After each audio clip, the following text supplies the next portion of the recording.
check. Let's check. Get 'em, Jimmy, where Loshak at? The bottles getting empty up the crack and we stacking chips, all of it's what I want. Plus money winners, that's what I'm on. You can say I'm gone. I prefer elevated pub sports radio. Time to get educated, get produced, lead the juice, letting loose with so much abuse that the bookies wanna call it truth. They getting slaughtered. Can't forget Jeff and low baggers in the chat. That's a lethal weapon 'cause we be pubbing.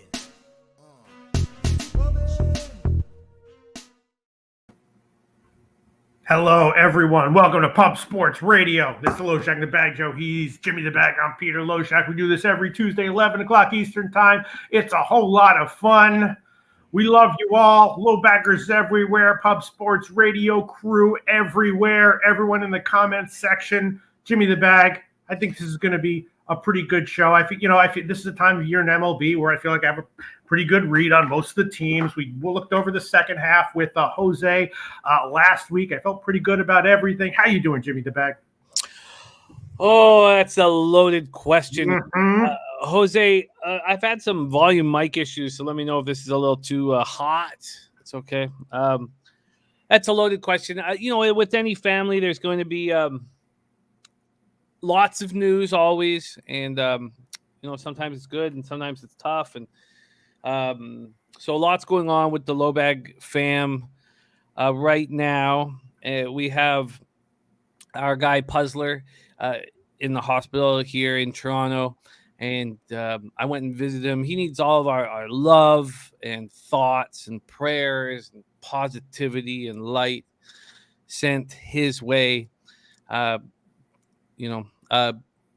Also Tim Steves, very close friend of the show, and fun capper, great comedian, and he was the host of our For the Love of Balls show, our comedy show. He's also in the hospital, the cancer hospital, Princess Margaret up there, and he also needs love and positivity and all of the best thoughts we can give him and Puzzler, and we did that for Elio, who was in the hospital and it was not looking good, and now Elio's home, and Elio had an incredible recovery, and Elio's home capping, making money, and so our positive thoughts and our positive energy, I mean, it's all about them, but every little bit helps, and so we got Elio home.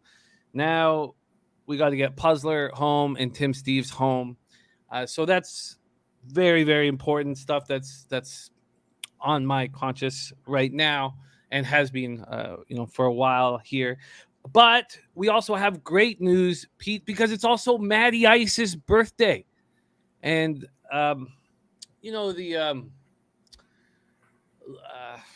life is can be taken away from us so quickly, and it's important for us to celebrate everything we can possibly celebrate and enjoy every moment that we can.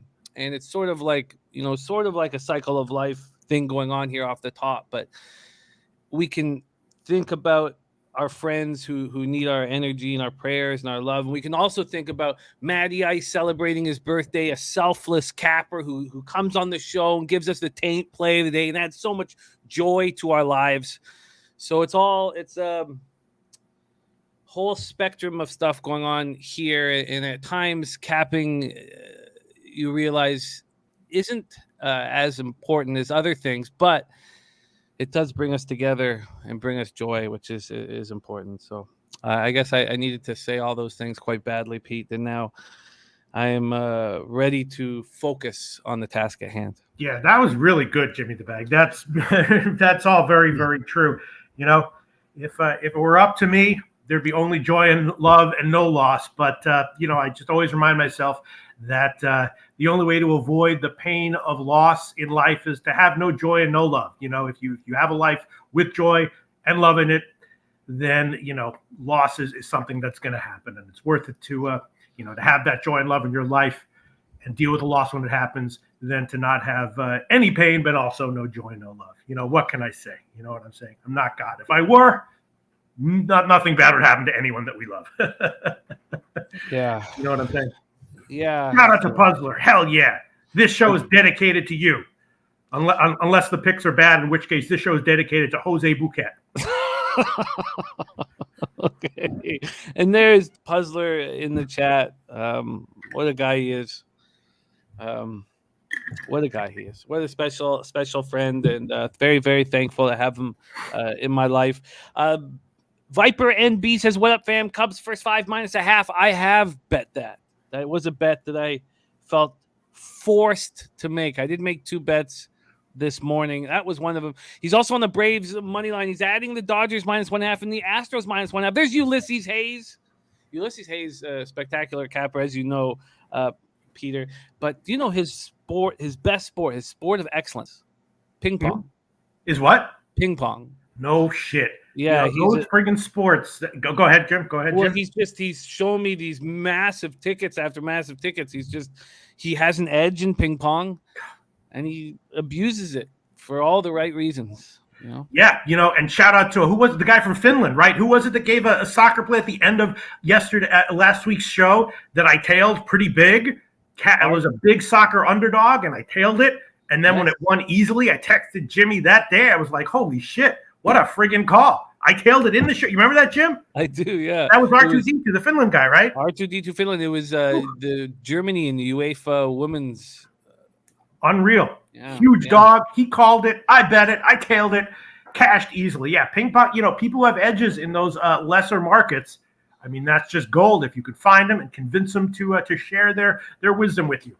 Yeah, and he's happy to. He'd love to come on and talk ping pong. He's also a spectacular NHL capper, and he's can hammer all the sports. But he'd love to come on and talk ping pong. Yeah, let's set that up. Let's do a ping pong show, and I'll learn how to cap ping pong in like 10 minutes, and I'll give my 10-minute really stupid analysis, and you do that yourself, Jim, and then we'll get his expert analysis. How fun would that be? I'm down. Ulysses, you heard it here. We'd love to have you come on for a ping pong segment. We need a ping pong segment next Tuesday, if that works for you, Ulysses Hayes. We got Matty Ice on his birthday, giving us the taint play of the day. San Diego Padres first 5 -1/2. Says, let's eat some cake together, fam. We'll talk that out together. Art Hayes ready to go. Dave Redling does not believe in the Padres. Says the Padres stink. In for another loss versus the lowly Tigers. There's Johnny Guns ready to get to work. Alex Hills, Nasty Nate. Nasty Nate's son were the champions, the state champions in football last season, and they're raising funds before the season starts. And I want to help make that happen for his son's football team. So I'll pop that into the chat here. O'Brien Palmer said a horrible day yesterday, lost 300. Need that Jimmy Loshak manages to get it back. Let's get it back. There's Dommy Gun Ricci into the house. Can't wait to talk about the Subway Series. Dommy is such a great read on those New York teams. Jay Peasy says the bookies were like homies on Echo Park Boulevard throwing eggs in my face yesterday.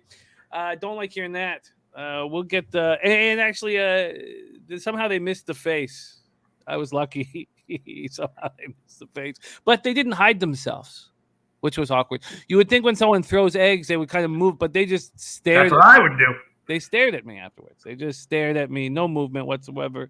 We'll get it back. Jeffrey Blue says prayers sent. There's Ron Crawford. Spreadsheet play today is in the Subway Series. No shit. All right. And today's game. Okay. I looked at, there's a lot of plays I bet. I have a lot of bets that I've already made, Jimmy the Bag. That game, I'm like, it looks like a coin flip to me. But if Dommy Gunn and Ron Crawford both have a play on this one, I can't wait to hear what they have to say. Yeah, and Matty Ice is also on the Yankees today. Red Girl ready to go. Alex Gagnon, Bruce Shad, Tim Montana, BX, Brian Watson. Serious business. Great group. Alex Gagnon says, I bought an 18-pack of sardines off Amazon, gourmet cut. So they only sent him 17. He's about to lose his shit. About to flip the fuck out. It's great to see all you guys. Rocco Rogers, G. Martinez, a great group. Andres Gaetan in the house. Says, been a minute since I've seen these two. Great to have you, Andres. Great group. There's Slatsy right there. Says happy birthday to the Matty Ice. Have a day, my guy. Mark Schillingberg, Lit Picks, Jack Jenkins, Ick Schnizzle, Sammy Culmer. The group, I think we're ready to rock and roll. Rocco Rogers on Cubs first 5, Yanks first 5, Astros a run line. And Lucas Ryan says, and that is why I adore Pete. I imagine he was talking about your ping pong thought. Yeah, who knows? There's so many reasons, really. Yeah, I don't know. Let's get to work, my man. God, it's just been a heavy time, and I can just feel the opportunity to cap with you guys. I can just feel like layers of heaviness coming off, and it feels really, really good. There's Jeff Slaughter in the house. Shout out to Jeff Slaughter, who has fucking made so many people's lives so much better in direct ways and then also indirect ways. Huge shout out to you, Jeff Slaughter. Yeah, I love the man, and I'm rocking my Spurs hat, 2003 NBA champ hat here. Yeah, and one of these days I'm going to go down to San Antonio and hang out with everyone. Just this past year, I just couldn't do it because I was too busy or whatever. But I'm coming down there next Pupapalooza. I don't believe it. Oh, I'm going to do it. I'm going to do it. Okay. All right, there's Rob Free ready to get to work. The nuke worker. Let's get after it. And there's Nut Flush Allen. So sorry I'm late, chat, getting back on show mode from the vacation. Let's get to work. Pistol Pete, Loshak. We start at 2:20 p.m. Eastern afternoon action. Pittsburgh Pirates 40-57, 19-32 on the road at Chicago Cubs 39-57, 19-32 at home. We're at Wrigley Field in Chicago, Illinois. We'll start with the weather here in Chicago. 78 Fahrenheit, 7.6 miles per hour, right to left across the diamond. Gets up to about 8.6, but stays across the diamond, right to left. Move over to the line movement here. The line movement in this one opened up at plus 145, minus 165 for the Cubs. Got up to minus 185 at 3:30 in the morning. That was the high water mark. It's down to minus 175. So just a 10-cent move, which does make me nervous because there's a lot of money on these Cubs. This total opened up at 9 and went to 8.5. Only to see a 10-cent move makes me very nervous here. But there is one spot on the entire card right now. Let me refresh it. On Sports Insights that indicates full line value. There's only one on Pittsburgh. On the Chicago Cubs. No shit. Full line value, 4,526 tickets in, 75% of the tickets, 88% of the cash, 49% of tickets, 62% of cash on the under. I'm a little surprised there's only been a 10-cent move. Bron Crawford says spreadsheet play Cubs. Vibe says have to fade Bryce, even if it is square. Jack Jenkins says, I think Keegan deals. Let me just set a quick table for you here, Pete. One of the reasons why I moved on this and why I'm backing Keegan Thompson is the last 3 starts for him: Mets, Dodgers, Red Sox. This is going to be a much easier situation for him. And he is 4-2 with a 2.84 ERA, 236 opponents batting average at home. He's coming off a poor start at home. It was an 8-0 loss to the Mets. We know what the Mets do to righties, and they did it to Keegan Thompson. And I think this is an opportunity for him to bounce back against Bryce Wilson, who doesn't pitch well at home or on the road. He does pitch a little better on the road than he does at home, but bad everywhere. 1-5, 6.52 ERA, 1.65 WHIP. Coming off a 3 1/3 innings at the Rockies in an 8-3 win. Only allowed 2 earned runs, but only pitched 3 1/3. And look, the Cubs hit righties decent, 247, 711 OPS. The Pirates don't, 221, 657 OPS. And the Cubs bullpen, I think, is slightly better than the Pirates bullpen, but I'm still just going to focus on Keegan Thompson being better than Bryce Wilson here. Take it away, Pete. First game on the card, 2:20 p.m. Eastern, Pirates-Cubs. All right. Well, my thought was exactly what Dami Gunn-Ricci, minus 185 Cubs. That's a big pass. He just posted that, and that was my sense on this one. But you're telling me that Sports Insights says full line value on a big favorite, the Cubs, and Ron Crawford, spreadsheet play Cubs.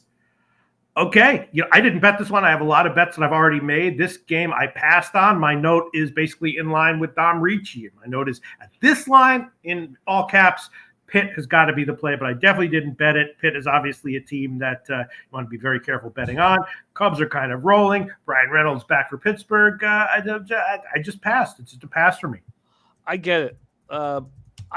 And I would have done the same, except the situation where Keegan's just faced the Mets, Dodgers, Red Sox. That's what did it for me. Yeah, He faced those mighty, mighty lineups. And that Red Sox lineup was 2.5 weeks ago. So I know they've been bombarded with injuries, or no longer than that because of the All-Star break. So 3.5 weeks ago? And yes, they've been bombarded by injuries. But I think this is going to be a much easier situation for Keegan, and I'm taking him first 5 -0.5. And I like it. By the way, it wasn't 18 sardines in the can. It was 18 cans of quality sardines. They only sent him 17. So he just got a full refund from Amazon. 17 cans of sardines for free is what he got there. Great job, Alex. You're already winning. You're already up. And Nut Flush Allen says this. If you boys remember, I'm sure Jose does. I told you boys, always pay attention to the following day after Dodgers or Giants series ends. The very next game for both teams are almost guaranteed loss. Wow. And there is Jose. Did you see Jose's magic of yesterday, Pete? No, I did not. What happened? Washington Nationals first 5, Washington Nationals full game. Yes, I did not. I did bet Detroit yesterday. I did not bet the Nationals, but I definitely didn't bet the Dodgers. I tried to make myself bet the Nationals, just couldn't do it. Should have done it, just couldn't do it. Matty Ice is asking for a birthday present from Jose. He wants a birthday shoey from Jose live on the show. I'm trying to cut down on my sauce intake. So I don't have any beer in the house. I can't help with the shoey. I don't know if Jose does. He can let us know. But I respect that. Slatsy says Jose's suspiciously quiet. I see him in the background. I don't know if he's got beer in the house. If he's got beer in the house, I think it's a must. Do a 0 beer in the house. He says, "Oh damn, okay." We should have been more prepared. I can completely understand why you think the Cubs should not be this big of a favorite against a Pirates team that's been playing better than expected and has the same road record as the Cubs have a home record. So I get it, but I'm going to attack Bryce Wilson here, and I am also surprised that Sports Insights has them at full line value, something that our BLab69 has been tracking for us. All right, that's the afternoon action. Pistol Pete, you're staying off. Yeah, I mean, this reminds me of when I used to do, sports book, videos with bookies at our old place. And anytime it was mostly in football though, especially college football. When there was a game with a big favorite, the public was on the dog and the sharp money was on the favorite. Oh my God, favorite was always the play in that situation. That's what this feels like. Sports Insights usually has Cincinnati at +180 full line value, right? All right, I'll take it. The Cubs at -180 full line value, that ain't no accident. I'm thinking maybe I'll tail that. Maybe I'll take the Cubs. Damn. I like it. I like the situation and felt obligated to move on it. All right, let's move on. 6:40 p.m. Eastern. Next up, Miami Marlins 45-51, 23-28 on the road at Cincinnati Reds 37-58, 21-29 at home. We're at the Great American Ballpark in Cincinnati, Ohio. Yo, Schnizzle, my man. You guys do so much for me and my life. I can't even begin to quantify or calculate. I mean, it's just, I can just feel right now everything in my life feeling better, just sitting here capping with you guys. There's Sharon in the house. Let's roll Reds. Wait, just one quick comment. Yeah. Saturday 8 says, if you've seen Thompson toss recently, this is a no-brainer. Okay. And that's saturated. Saturated. Okay. Yeah. No, it took me. He had to help me get there. I'm going to call it Saturday date.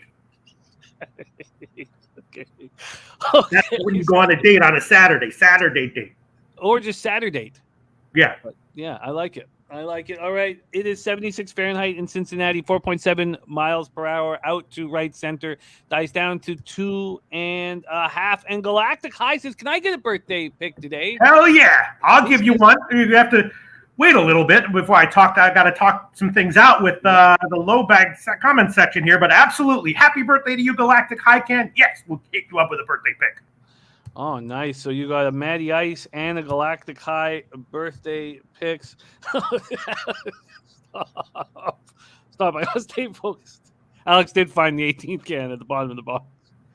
Okay. Pablo Lopez going up against Hunter Green. The roller coaster ride of this box of sardines. This is must know information here. Pablo Lopez opened at Bet365, 5:02 p.m. yesterday at -120. There's been a 5-cent move to Hunter Green and the Reds since then. From a total perspective, it opened up at 8.5, -120 to the over. It's now -115 to the over. A 5-cent move towards the under. Let's go to Sports Insight, see what they have to say. 3,543 tickets in. They give a sliver, like 3% line value on the Marlins. 54% of the tickets, 47% of the cash on the Marlins. 76% of the tickets, 95% of the cash on the over, but it's not moving in that direction. Pablo Lopez coming off an 8-0 loss at home versus the Rangers. 5 innings, 5 hits, 5 earned runs, 1 homer, 6 Ks, 3 walks, and 8-0 loss. I don't know what to do with him. I don't know. I've just kind of been staying away from games he's pitching in, which is kind of a cop-out. On the road, he's been fine, 3-3, 3.26 ERA, 231 opponent's batting average, but he just doesn't look as dominant, nearly as dominant as he did last year. Hunter Green coming off a 7-3 loss at the Cards, 5 innings, 5 hits, 4 earned runs, 1 homer, 6 Ks, 3 walks, 5.78 ERA, 1.35 WHIP. He's not been good at home this year, but his splits are the same home and the road, really. Marlins versus righties, 244, 699 OPS. They once could hit them. They can no longer. Reds versus righties, 238, 684 OPS. Marlins bullpen, 4.03 ERA, 1.34 WHIP, converted 24-41. Reds bullpen being poor, 5.24 ERA, 1.46 WHIP, but have converted 18 of 31. And Rob Free says, I'll make this simple. Playing in the hitter's park versus a team that can't hit. Plus, Marlins have lost their last 7 in Cincy. Rob Free putting this on a silver platter for us. Interesting. I love when Rob has strong takes. He's very skilled. Take it away here, Pistol Pete, Marlins Reds. Well, I did have Cincinnati yesterday. Had a nice day yesterday. Cincinnati was definitely one of my winners. I see Orioles saying took Reds run line last night. Marlins trash. I vaguely agree with that. And Johnny Guns, why do I get a feeling Green will deal against this awful hitting Marlins team? That's how I feel. Oh, and there he goes. Oh, he loved first 5 under 4.5. All right. So obviously Green is a big wild card, right? Throws 100 miles an hour, gives up a lot of home runs, though. I think this is a relatively good spot for him. And I haven't taken Cincinnati yet. I might take him. I did take the Miami team total under 4.5, believe it or not. If Green is on his game, then he should go, 6 innings or so and give up, 1 or 2 or something like that. Pablo Lopez, I think, is wearing down a little bit. I don't really trust him. In some spots I might, but, going forward. But it's definitely wait and see with him. And as of right now, I don't trust him. He looks like he's wearing down. His peripherals are fading a little bit. So I don't really trust him here. I might be on Cincinnati by first pitch, but I've already taken the Miami team total under, took it at 4.5, and I might give that officially Jimmy. All right, I'll give it officially. What the hell? Pinnacle, 4.5 -127. Miami Marlins, team total under. Team total under 4.5. What was the juice? -127 at Pinnacle. Under 4.5 -127. I'd be curious to see what I am being offered. I mean, Green, his problem is home runs, and that's just not really what Miami does. I got a better line than that, which is shocking. I got -120. Where's that? That's at Bet365, and I'm shocked. I am shocked that Bet365 would give us a better line than any book. They usually just do whatever they can to hurt us badly, but they have Marlins under 4.5 -120 and Reds over 3.5 at -145. It's their situation. Top Set says I like the Marlins team total under. Yeah, I mean, look, Green obviously 100 miles an hour. If he blows up here, even against the Marlins, wouldn't be a shock at all. But I bet it, and I'm willing to make it official. I think it's an interesting move because this way you stay away from the Jekyll and Hyde Pablo Lopez. Exactly, Jimmy the Bag. And definitely if I was going to bet either team here, I would take them on the -1.5 line, because of so much volatility involved with both starters. And shout out to Elio Rodriguez in that moment there. Oh, buck knife, Elio Rodriguez. Man, I love him. Okay, I have Saturated is trying to help us pronounce some of these names. Ouroboros. Johnny Gunn says, if we like team totals under, why don't we just like first 5 under 4.5? Because I just don't really trust Pablo Lopez. Yeah. Yeah, and I understand what Rob Free is saying as well. I'm gonna copy and paste his comment here. And again, I might be on Cincinnati as well. In fact, I almost certainly will be small, but I haven't done it yet. Okay, and we'll touch on it once more. All right, let's roll on. Next up for us, 7:05 p.m. Eastern, Atlanta Braves, 58-40, 25-19 on the road at the Philadelphia Phillies, 50-46, 25-24. And God, how did I not? Oh, there we go. And Viper has locked in Braves money line. Let me just make sure I've got that copied and pasted here. Get that under this spot. Okay, let's discuss. We're at Citizens Bank Park in Philadelphia, Pennsylvania. Get this up here. Strider versus Nola. This one is going to be very, very fun.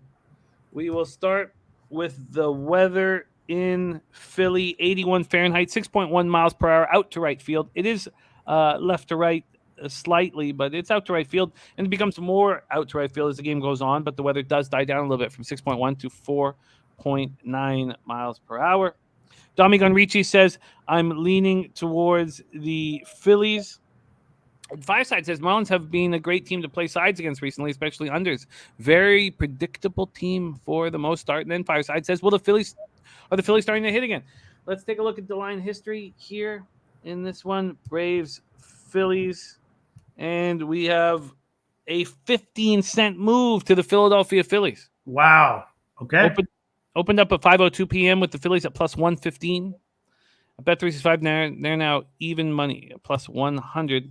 This total opened up at 8 as a pick'em. It's now 7.5 and slightly juiced to the under. We go over to the cash flow. We have maybe 12, 15%, somewhere around there, line value on the Philadelphia Phillies. 4,703 tickets in. But the big bets are coming in on the Braves. 58% of the tickets on the Braves, 72% of cash. And big bets are coming in on the under. 54% of tickets on the under, 88% of cash on that under. Strider has been good, very good this year. 4-3, 3.03 ERA, 1.05 whip, 114 strikeouts and 74 and a third. On the road, he's been 2-2, 3.06 ERA with a 125 opponent's batting average. They barely get to him, but when they get to him, they get runs on the board. For instance, his last start at Washington allowed 5 earned runs and a jack in 4 innings in a 7-3 loss. Aaron Nola coming off a spectacular start, but he hadn't shown us that for a few starts in a row. But he got to face the Marlins in Miami, and he completely shut them down. 8 1/3, 4 hits, no earned runs, 10 Ks, 1 walk. And he's been interesting at home. He has a 199 opponent's batting average, but just like Strider, they barrel when they get to him. 9 home runs allowed in 56 1/3.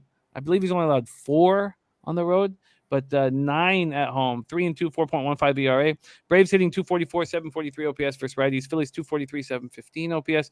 And the Braves bullpen has been very good this year. The Phillies bullpen has been improved.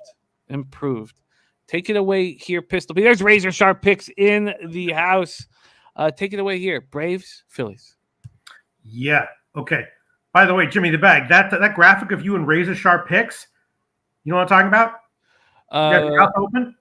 From our last horse racing event? Yeah. Yeah. You look like a fucking metal band. I fucking love that pick. You look like a fucking legit metal band, Jimmy the Bag. Just wanted to say that. I was like, holy shit. Thank you. If I saw this, I don't know if I tail their horse racing picks, but I definitely buy their heavy metal album for sure. Oh, we drink like one. I tell you. Hell yeah. All right. This one, look, yes, you're right. I think that Strider is going to be good at least for 3 innings. I took 2 bets on the overnight line. I took Atlanta first 3 just because it was so low, minus 125. And I also took no run in the first inning. Although Nola, it would not be a surprise if there's a home run in the first inning off Nola. You know, I would be a little bit surprised if both of those lost, but I bet sized them appropriately, although I bet sized both of them pretty solidly. I took no run first inning, and I also took Atlanta first 3 at minus 125. I understand the people liking Philly in general as a dog. I wouldn't want Atlanta full game, but those are the 2 bets that I made. Braves first 3. What was the sauce on that? I got it at minus 125. I don't know where it is right now, but and I also took no run in the first inning. I think that's moved a little in my favor as well. No run first inning. Well, let's find you some lines for these. Can you grab me the first 3 over at Will Hill? I'll grab at Will Hill. Yeah, minus 125. Minus 125. Okay, perfect. So let's lock that in. And I guess I'm just well. I'm not saying I want to make both official, Jim. I want to talk about. Okay. I'm saying I bet them both, but I don't know. I mean, both of them could lose. I'm just not exactly sure what to think of Nola here. Is he going to get? You know what? Let's make the first no run in the first inning official. Minus 135 at Pinnacle. I'll make that official. Minus 135. Yeah. Rodney Barton giving us great stats for that.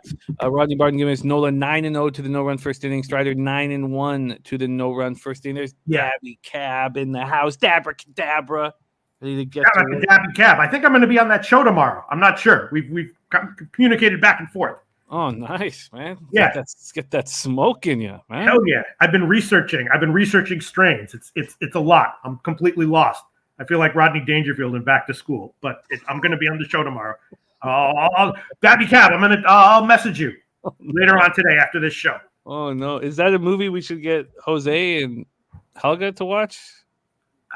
In 2022, you probably should not watch any movie that was made before 2010. To be perfectly honest here, Jimmy the Bag. If it was made before 2010, don't watch it. Or recommend anyone watch it. Horrible shit. Okay, so I'm going to erase the Braves' first 3 from your action. I mean, I don't know. It feels.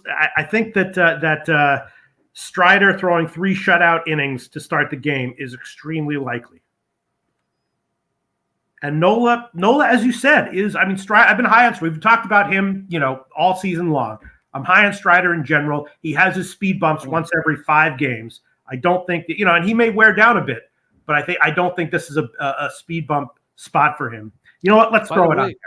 Go ahead. 365 is giving you minus 130 on that no-run first inning. Okay, we'll take that. And sure. Atlanta first 3 minus 125. We'll take that. We'll double up. We'll make both of them official.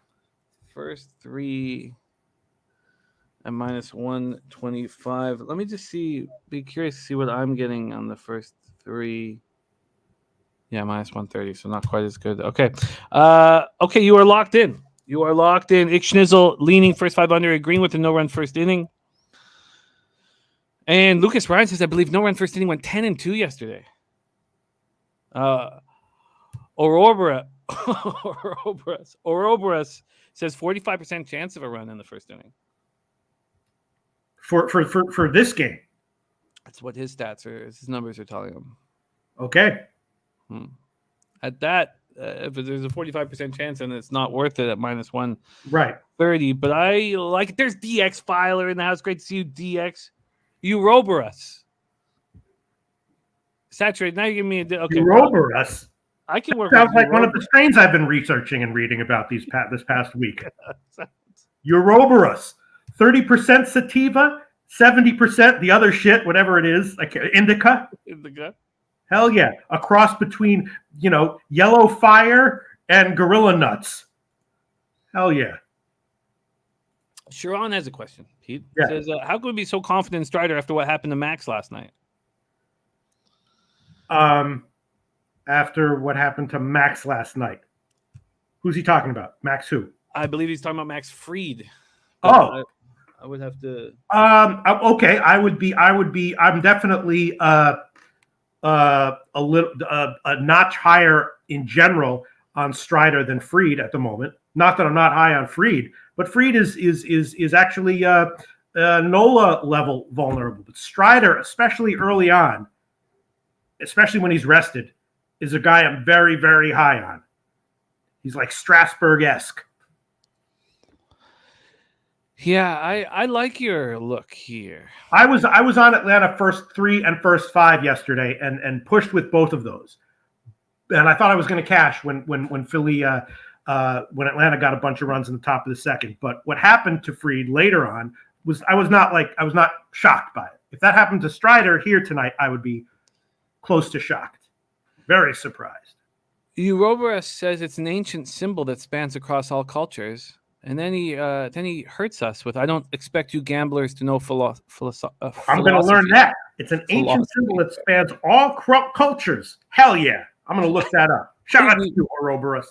I didn't even know how to pronounce philosophy there. But, Pete is not your average gambler. Oh, yeah. Hell yeah. And I expect a breakdown of Uroboros on next Tuesday's show, Pete. I'll look into it. Have you ever heard of Kierkegaard? I didn't think so. Google him. You'll learn something. No, kidding around. I love you, Ouroboros. I'm gonna figure out what the hell. I've never heard of it, to be honest. But I'm gonna look it up and educate myself. I'm excited. So next Tuesday we have a ping pong breakdown from Ulysses Hayes, and we have a Uroboros breakdown from our very own Pistol Pete Loshak. This show is getting more eclectic in a second. Let's move on. But I do like your thought here on not trusting either pitcher, but trusting them in the first inning. So, yeah, I mean, it's we're playing the percentages here.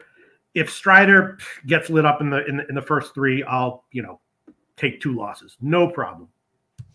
All right. And Uroboros says it's a serpent eating its own tail. Oh, yeah. History repeating itself. Oh, hell yeah. I'm going to look into that. I like that. I like that shit. Yeah, man. Why wouldn't you? You'd be crazy not to. 7:05 p.m. Eastern, Tampa Bay Rays 52-44, 21-26 on the road. At Baltimore Orioles 48-48, 27-19 at home. And Cashman has got his strain ready to go. Some blueberry runts. Oh, Cashman. yeah. Yeah, I'm a big fan. 65% indica, 35% sativa. Oh, nice. An indica hybrid made through a cross between flavor pressed blueberry and white runts, and it eats its own tail. Which is, so sounds good. Shane McClanahan versus Spencer Watkins. We're at Camden Yards in Charm City. We will start with the weather. Let's start with the weather in Camden. 78 Fahrenheit, 3.8 miles per hour out to left field. One of my favorite restaurants is in Baltimore called Salt. If any of you guys are in the Charm City, go to fucking Salt. It is really fucking good. They have goat cheese donuts, goat cheese glazed donuts for dessert, Pete. Okay. That sounds like another strain I should know, but don't. Goat cheese donuts. It's a wild restaurant. It's fucking really, really, really good. Goat cheese spelled Cheez. Okay. EONUTZ. The Tampa Bay Rays opened up at -170 at 5:02 p.m. yesterday, and by 10 p.m., Pete, they were at -210. Yeah. Then the bettors headed towards the Baltimore Orioles. At -210, since then, there's been a 25-cent move to the Orioles away from McClanahan. So from the opening line, there's only been a 15-cent move to the Royals. To 15-cent move to the Rays. The total opened up at 8, juice to the under. It's now at 7.5, juice to the over. So clearly, cappers believe that Watkins is going to look good, coming off a good start. 5 innings for it, 1 earned run, 5 Ks to walks, and a 7-1 win at the Cubs. Now let's take a look at the cash flow in this one. A slight line value. 15, 12, another 12%, maybe 10%, between 10 and 15% line value on the Orioles. Right. But the gambling public not following that. Listen to this. 23% of the tickets are on the Orioles and 4% of the cash. All the big bets coming in on the Rays, but the market's moving back in the Orioles' direction. 79% of tickets on the under. They don't have a cash count on that yet. Mike M says McClanahan gets touched more than a sleepover with Sandusky. Yeah. So it's very overrated in recent form. God, that does not. I'd rather go back to the goat cheese donuts and never say that man's name on our show again. I'm sorry. For Christ's sakes, it's 2022. You can't be laughing at you. You can't make a 2004 joke in 2022. Jesus. It's too bad. It's too bad that man ruined that man's name because in the CFL we have Jim Sandusky, who was a hell of a ball player. Let me just pull up Sandusky hell of a ball player. And that fucking ass clown out of Penn State fucked over the whole name for all fucking Sandusky's. Now you're all pariahs. Played for the BC Lions, man. I was a big Jim. I don't even want to say the last name. That's what that fucking horrific person has done. Okay, back to Shane McClanahan. 10-3, 1.71 ERA, 0.80 whip, 110 and 2/3, 147 Ks, 19 walks, 12 homers. On the road, he's been very good. Smaller sample size. And I wonder about that. And I don't have it in front of me, and I could, but I believe he's throwing like 79 innings at home and about 30 on the road. On the road, he's 2-1 with a 1.45 ERA, 150 opponent's batting average. Rays versus righties, just 235, 682 OPS, almost the exact same number as the Orioles versus lefties, 233, 678 OPS, which is strange because we have a vividness bias of the Orioles. The only thing they could do in the last few years was hit lefties. Both bullpens very good. Take it away here, Pete. Rays, Orioles. Yeah, I think Dommy Gunn's making a comment that McClanahan is at some point going to regress, and that may happen. I'm not sure if this is the spot for that. We have obviously, I mean, I guess Big Ragu isn't in the comments section, but the Orioles, of course, have been a very undervalued team. Undervalued team over the past month or so, both on their money lines and on their team total overs. But McClanahan has also been a guy who's had a lot of value. Watkins is a wild card. He's been excellent in his last 4, but he's definitely less reliable. I did take Tampa Bay first 3 at -170. It's a big line, but I do trust McClanahan here, at least for 3 innings. I also took a shot with no run in the first inning, which I probably shouldn't admit to. Watkins is a wild card. His last 4 starts have been excellent. Is that likely to continue here? I'm not convinced of that. But again, just like the Atlanta game, I took both of those. I took Tampa Bay first 3, and I took no run in the first inning. And I think I like Tampa Bay first 3 a little bit more. I'm still a believer in McClanahan until further notice. And certainly going to have my eye out for signs of wearing down from him. But as of right now, no reason to think that's going to happen. Baltimore is a tough team to bet against. Absolutely. No question about that. But I think Glenn can handle it for 3 innings. So I did bet Tampa Bay first 3. Top set says -170. No. Yeah, I hear you. And then after a while, I was like, I'll just pull the trigger on it, bet size appropriately. It's a tough one. Well, it's an interesting spot. I just don't know what we're going to get out of Watkins right now, which adds intrigue to this Orioles squad. Jose, my friend, it has been brought to our attention that the young Shane McClanahan, the lefty, has the same last name as the goddess of 80s and 90s television, Rue McClanahan, from the Golden Girls, the salute on the Golden Girls. So if you could get us a picture of McClanahan on the mound with old Rue McClanahan's face on it, maybe a little bit of cleave, some dangling earrings, something to get us hard, that'd be great. All right, we'll move on. We will move on. Yes, Jose doesn't know who the Golden Girls are, Jimmy. Do you know not a clue who the Golden Girls are? Really? I barely know who the Golden Girls are. I never watched that shit. Oh, man. Betty White.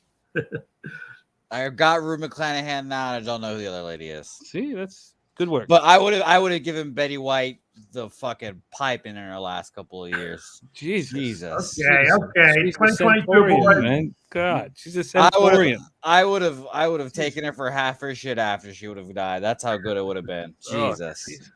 Shut up, Big Boss. Jesus. Oh yeah. It's funny. Jose makes it horrifying.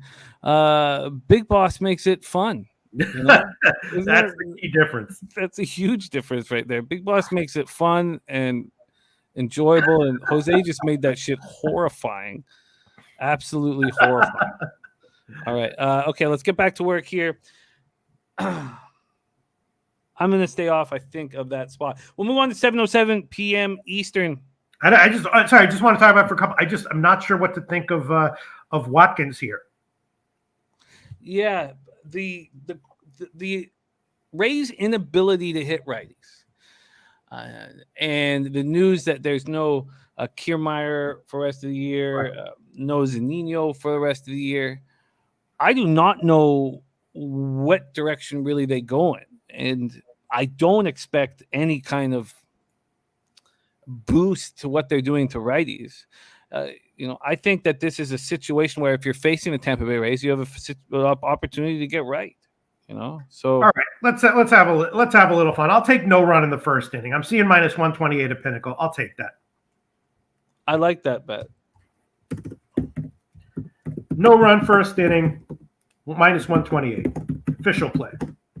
Minus 128 official play. It's funny.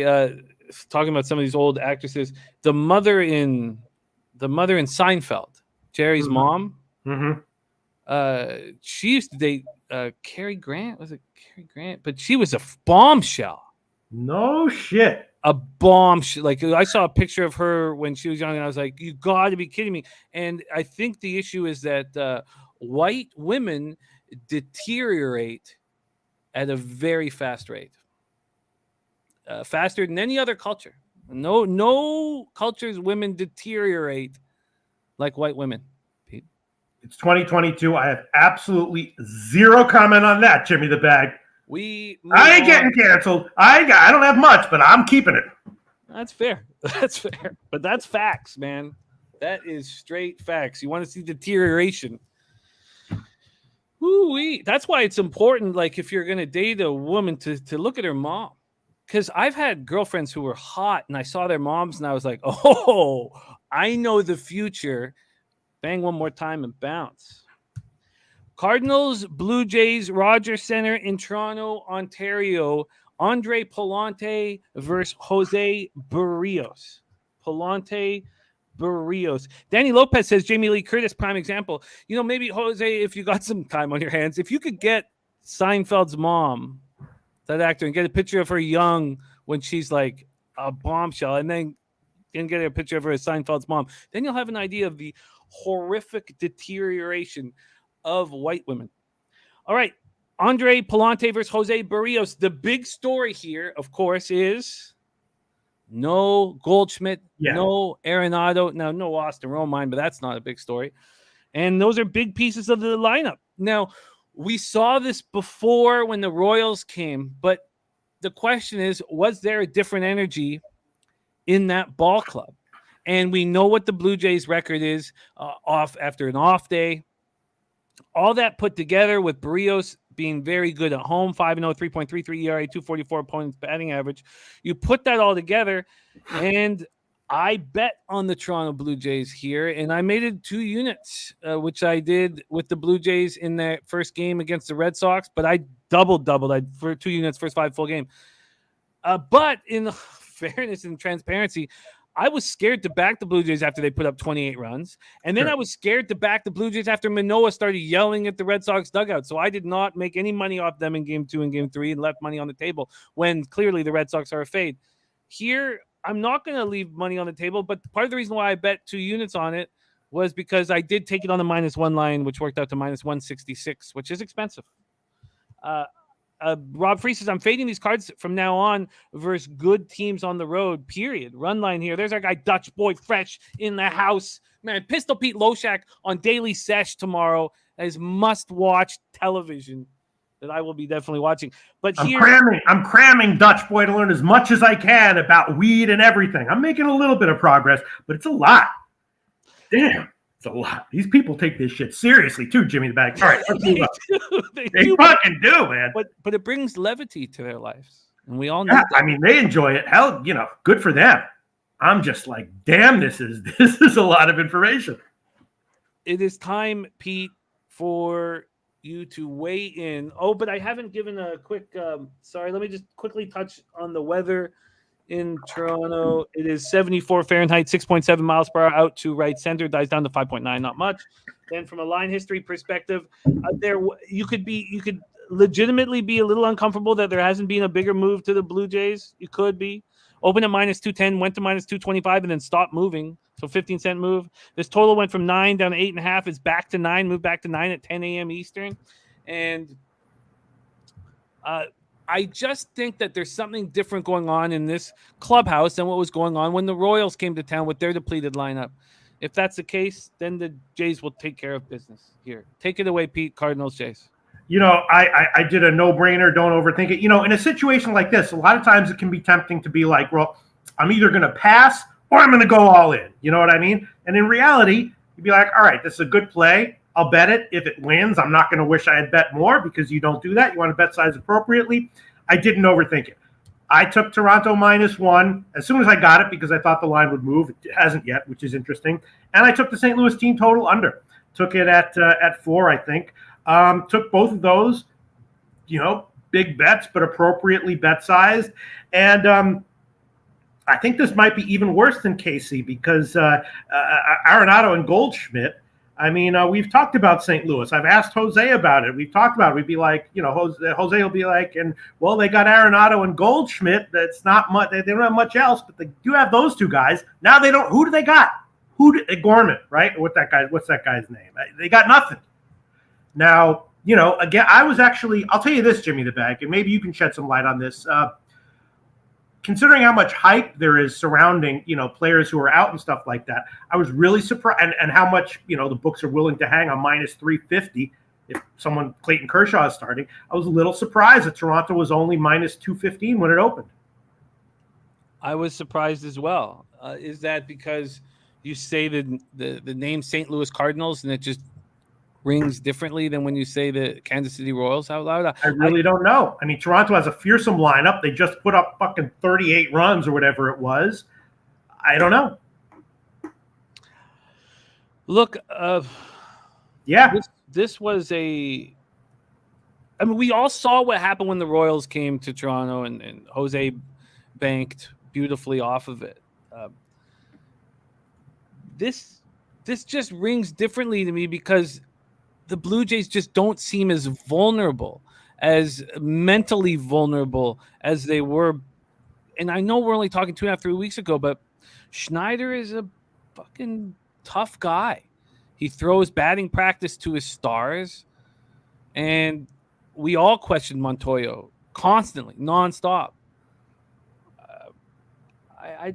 And we have all the stats off the Blue Jays off of a day off. I mean, there's just so much coming in for the Jays. But look, there are no gifts. No, which is why you don't go all in. I mean, we've seen this.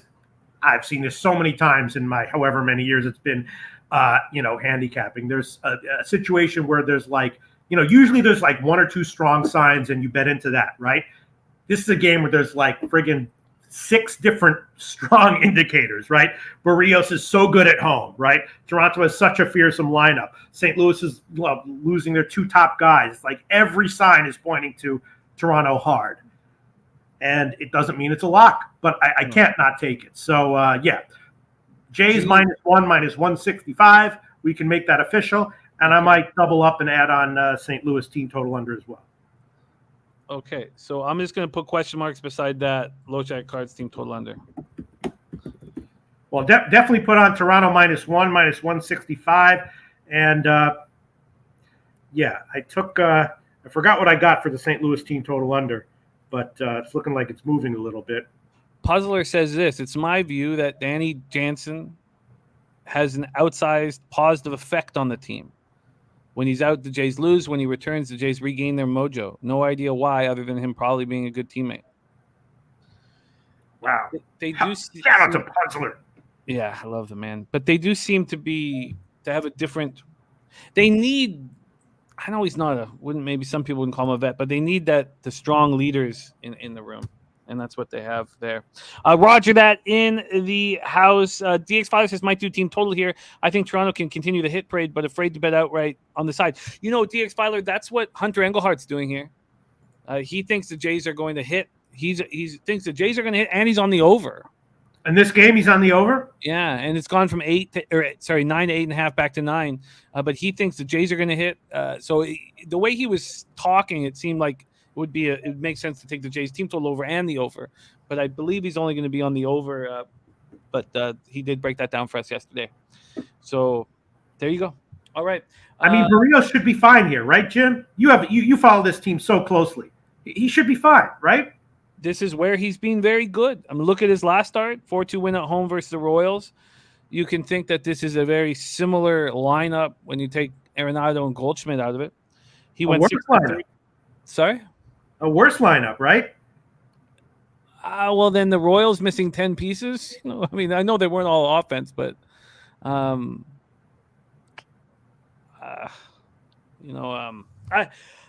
just think this is he's just got confidence at home, and then something changes when he's on the road. Billy Friedrich says, I can't bet Barrios at this line. I get it. And so does DX Filer says, I just don't want to back Barrios at this price. Really? Well, I mean, if you look at his home starts, has any team scored 4 runs total in a game that he started at home? I don't know. If so, it's only been like 1 or 2. Yeah. Yeah, I mean, well, we see it right away. We see it right away when he doesn't have it and that breaking ball isn't cutting. We just... All right, well, I was going to double up and add on maybe St. Louis team total under, but I'll just stick with Toronto -1, -165, official. Locked in, okay, and I love Daryl Turner stepping up for the older, aging white woman. I like that, Daryl. We needed somebody to do that, and respect, my friend, respect. We move on to 7:10 p.m. Eastern. Cleveland Guardians at Boston Red Sox. Guardians 48-47, 23-28 on the road at the Red Sox 49-48, 24-23 at home. We're at Fenway Park in Boston, Massachusetts.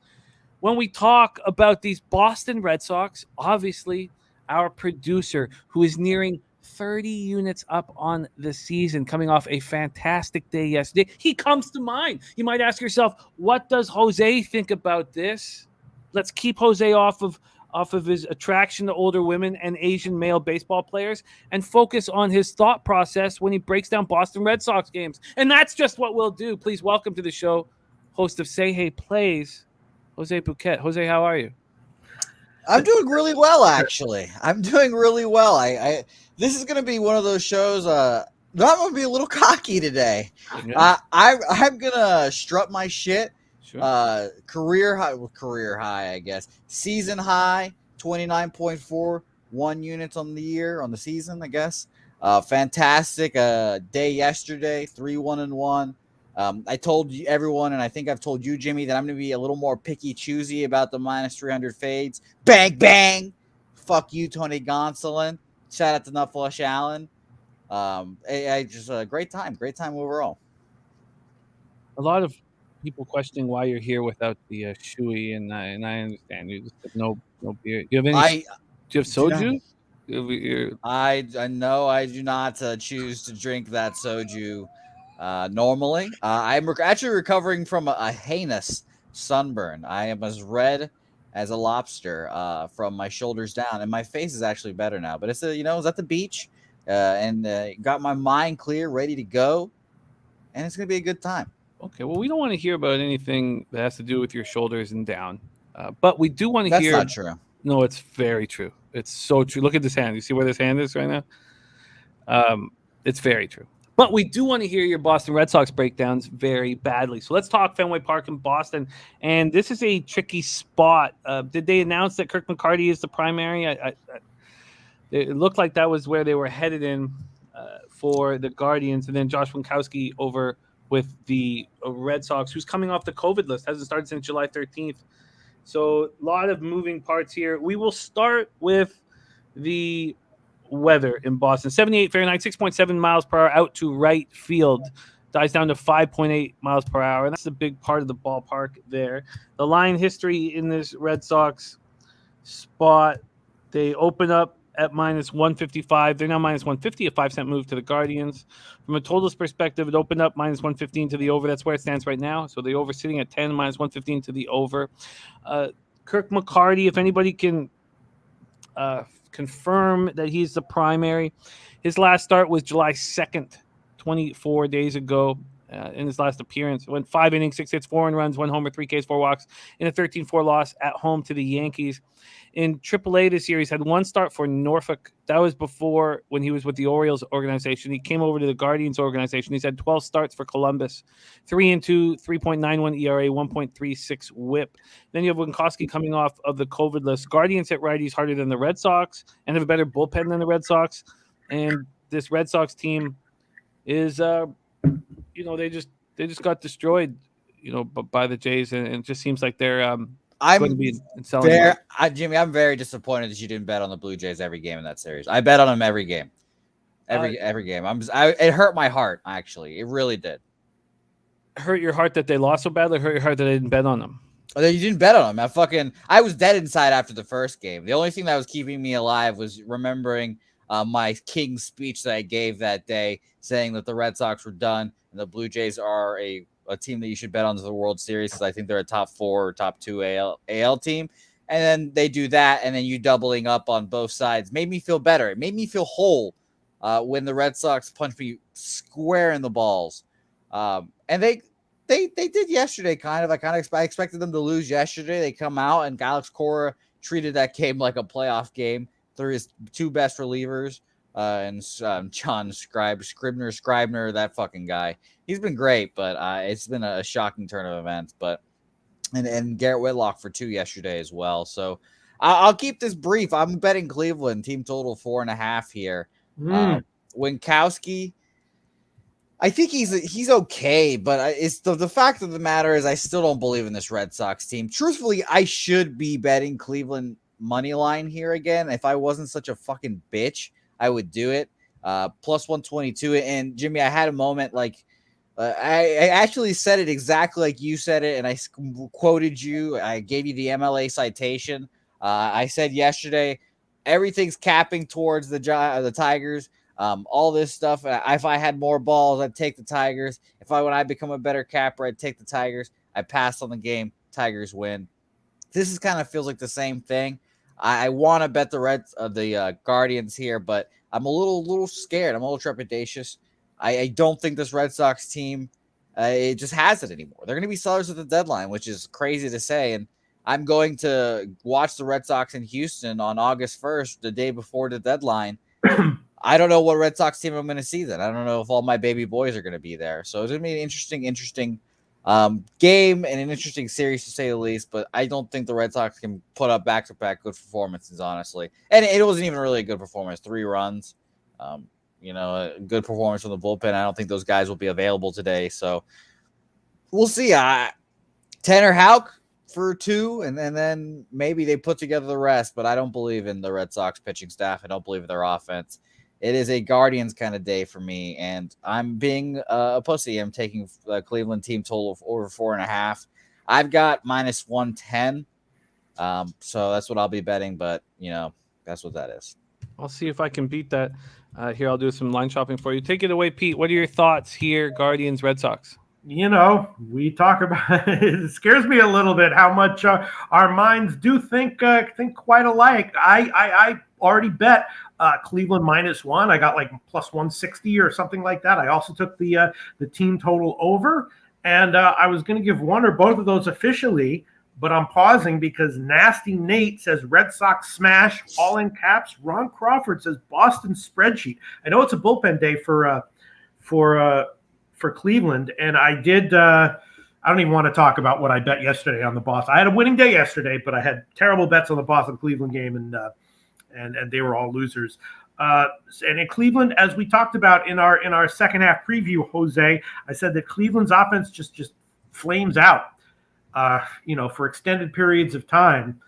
But and I'm very concerned that Ron Crawford says Red Sox spreadsheet play and Nasty Nate Red Sox smash. I think JD Martinez will probably be back today as well. Obviously, there's no official word on that. He's had back spasm, I think it was. But I think one of my biggest baby boys will be in the lineup. Oh God! And he'll be there hopefully for the next coming days because it might be his last time on the Red Sox. So I'm gonna enjoy every moment I can from JD Martinez. Hey, yo, D, I love you too, man. And I will never use that term for other men that Jose uses. So how about just the over then, or the first 5 over? I don't hate that either. If it was like a 9.5 or 9, I would have probably taken it, but 10 was a little troublesome for me. But I do like the over, especially since I'm taking Cleveland's team total. Because if you think they'll get 5 runs, this game will probably go over. Yeah, I mean the offense should be okay. They had a bad day, but before that they were reasonably productive game in and game out, right? Cleveland's, you said? Yeah. I trust. You mean transparency? I trust Cleveland's offense way more than I trust the Red Sox offense. They've been putting out a quadruple A lineup the last couple of days. Jarren Duran's dead to me. Oh my god, I still replay. I still picture him just like turning around and just staring at the fly ball. And just my seething fucking anger by that, and his stupid comments after the game. What a fucking buffoon he is. So then, why is Ron Crawford saying it's a play? It's a spreadsheet play, and Nasty Nate saying Red Sox smash. Nasty Nate saying it Red Sox smash because he says it every time, and Ron Crawford saying it because he ran his numbers and he knows. He was on them yesterday. Credit to him. I was on the Guardians and Red Sox win. So obviously, take that with what you will. And Pete, I am an emotional biased son of a bitch. So when the Red Sox are down, I get very down and dapper. If it wasn't for this hot streak that I'm on, shout out to the Nationals, I would probably be in a dark place. So you think their offense is really that crappy? Boston? Yeah. Well, I mean, you're probably getting fucking Yolmer Sanchez again at second base. Who knows? And if you're not, you're getting Bobby Dahlbeck, who is horrible. Bobby Dahlbeck is so bad. It's atrocious. I'm just going off the expected lineup on RotoWire right now, and that's not always the most accurate, but Refsnyder's not great. Verdugo's fine. JD Martinez, when he's in the lineup, hasn't been performing either. It's been pretty tough. Xander's good.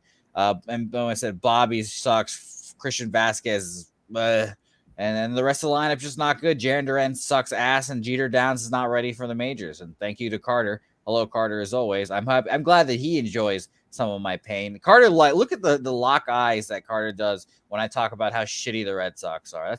I can really tell that he enjoys it. But yeah, no, Pete, I just really think that this Red Sox team, after what I saw against the Blue Jays, I really just believe that they're not going to make the playoffs. They're going to trade JD Martinez. Thank God they came out and said yesterday, and today, Jeff Passan's report that they're not going to trade Xander. I would have killed myself if that would have happened, but they're going to be sellers, and it's going to suck. So this baseball season is going to be fully devoted to capping, which ultimately is better for the show and everyone watching. So, gosh, man, wow. Big shout out to Big Mastro in the house. Great to see you back. And actually, it's 1 month away till I'm back here every week for football. Miss you guys, and I hope the legend Loshak is doing great. Shout out to Big Mastro.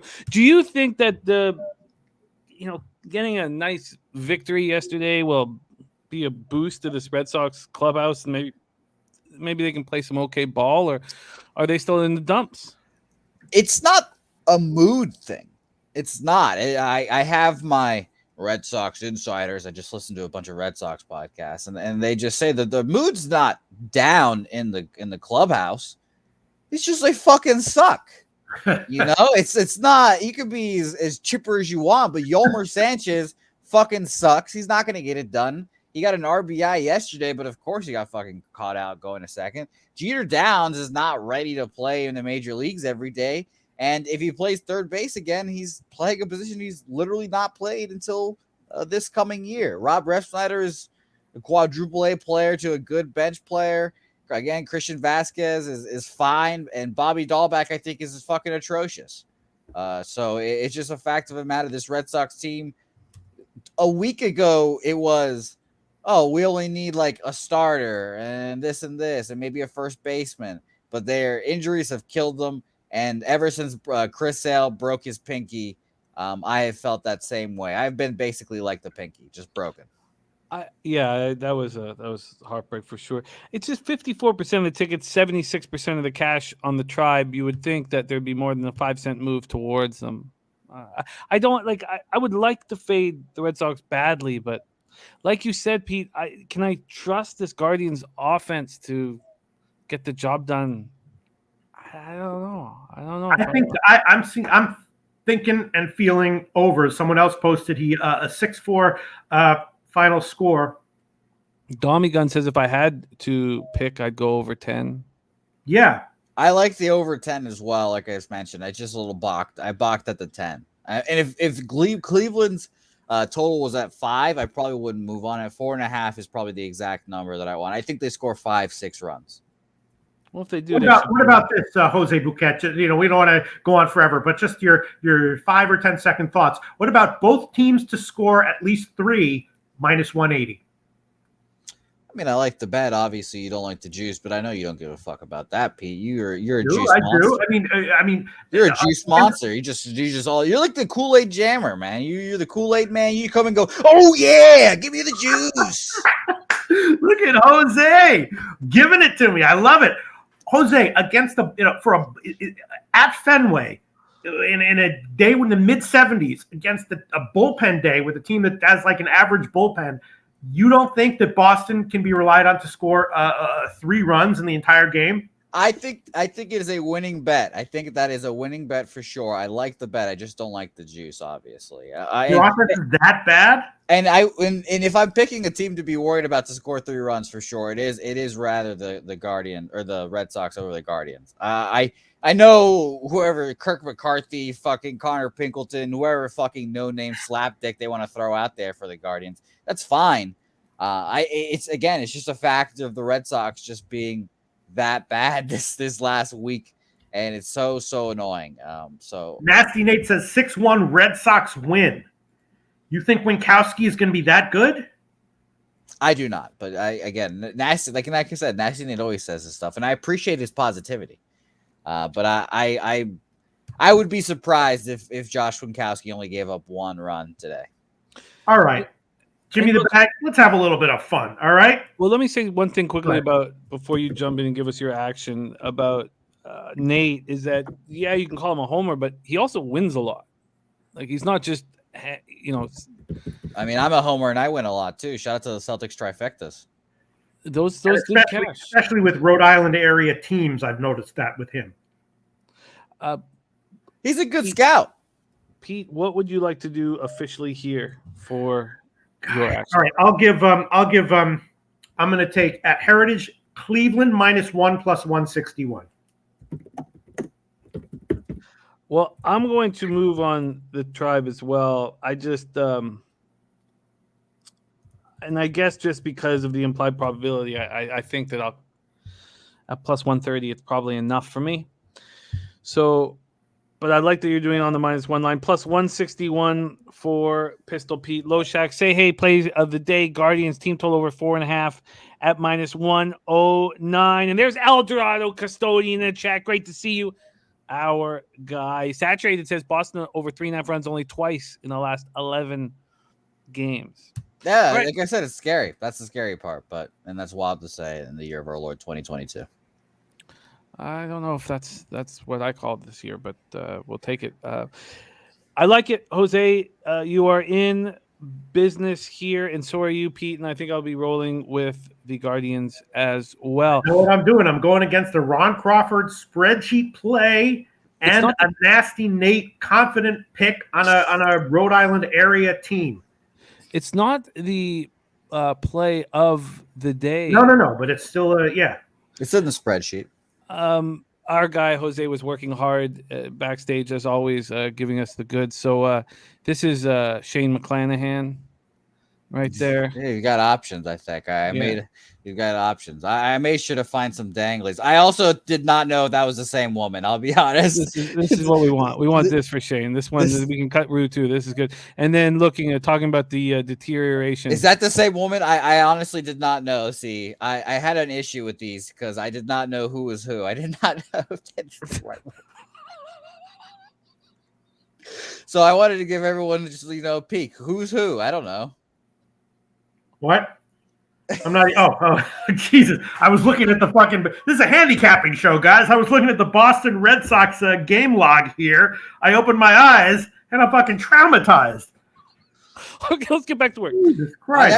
That really indicated that really helped your case with white women aging, man. I mean, look at these two pictures. Who is that? What? That's not. No, she always looked good. Rue Did always she? was fine. But let's get back to work. But great work here. No, I don't like Rue 2. I need this one. She's Rue fucking 1. This one's wrinkly as gold. hell. Oh my god! And which Liz was the real Liz? Well, and it wasn't Cary Grant. It was James Dean that she dated. Sure. Is James Dean a real person? I thought he was a liquor. I don't know. Oh God.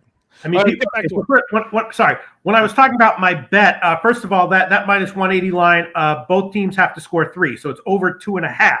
And if you look at Boston, all right, they got held down by Manoah, great. Garrett Cole, okay.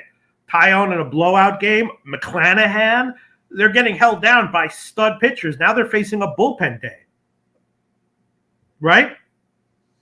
I mean, you got. I think it might be an opener situation. So Kirk, whatever the Red Sox, I'm saying. The Red Sox offense, yes, is being held down by like top starters, but now they're facing a bullpen day. Well, I again, it's not the Red Sox offense. I mean, Rafael Devers, best player on the squad, IL, Julio, Right. Who has been again. He comes back today, but has not been good this year. He's just not been good at all, and. I've got, the word from the fucking podcast that the Red Sox didn't even want him to come back this year. They wanted him to opt out, and he opted in. So now they're probably going to trade him, like I said. So it's all tough. Right. It's fucking tough, Pete. I do not. I was thinking, then I mean, you're talking all this, and then you're seeing a 10.5, the total. Everything I'm hearing, it's like, all right, well, obviously under would be the play here, but okay, I'll hold off on like both teams scoring 3. I'll just go with Cleveland as Pete, fucking do it. Eat the juice. You're the Kool-Aid man. Go in there saying 190. Yeah. I like it. We move on to New York Yankees at New York Mets. The Subway Series is here, and our man Ron Crawford giving us the spreadsheet play of the day on them New York Yankees, those Bronx Bombers.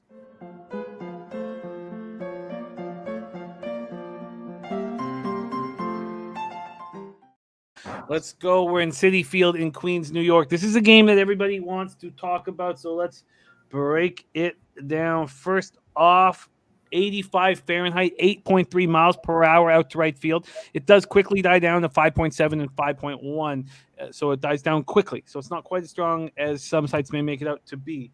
Then we'll go over to the line history in Mets, Yankees. Here we go. We have the Mets opening up at minus 105 yesterday at 5 p.m. 8:30 this morning, they moved to minus 115. 10-cent move. From a total perspective, they open up minus 115 to the over 8. It's now a pick 'em at minus 110. We go over to the cash flow in the Subway Series. We have 6,128 tickets in. 69% of the tickets and 81% of the cash on the New York Yankees. On Montgomery and the Yankees. That's a lot of cash for a 10-cent move. A lot of cash for a 10. I mean, 81% of the cash and only 10 cents. 49% of tickets, 84% of cash on the under, and there's been no real movement there. Montgomery last start, 3-2 loss at the Astros. He pitched well, 6 1/3, 7 hits, 2 earned runs, no homers, 8 Ks, 1 walk. But the Astros aren't hitting lefties. And either are the Mets, 239, 689 OPS. For the Mets, Taijuan Walker on the hill, 7-2, 2.55 ERA, 1.09 WHIP. In his last start, he went 6 innings, 4 hits, 1 earned run, 5 Ks, 2 walks, and a 2-1 extra inning win at the Cubs at home. Walker's been very, very good. 2-0, 1.50 ERA, 190 opponent's batting average. But the Yanks smash righties, 245, 770 OPS. The Yanks have bullpen advantage, 2.97 ERA, 1.13 WHIP, converted 33 of 46. Take it away here, Pistol Pete, Loshak, Yankees, Mets. All right, this is a tough one. I might have a bet on this one by first pitch. I'm surprised that some people like a side here strongly. Obviously, both starting pitchers are good. I'd give a small edge to Walker, but that's more than made up for by the Yankees' edge against righties versus the Mets against lefties. But then I'd also give a solid bullpen edge right now to the Mets. So tough one. I have no play on this one. Maybe I would take Yankees first 5. No play, though. Slatty saying Lindor hitting 556 versus Montgomery. Dabby Cab about to shoot the strain of the day video for us. Mm-hmm. The Dabby Cab. So this spot here, we have overcast.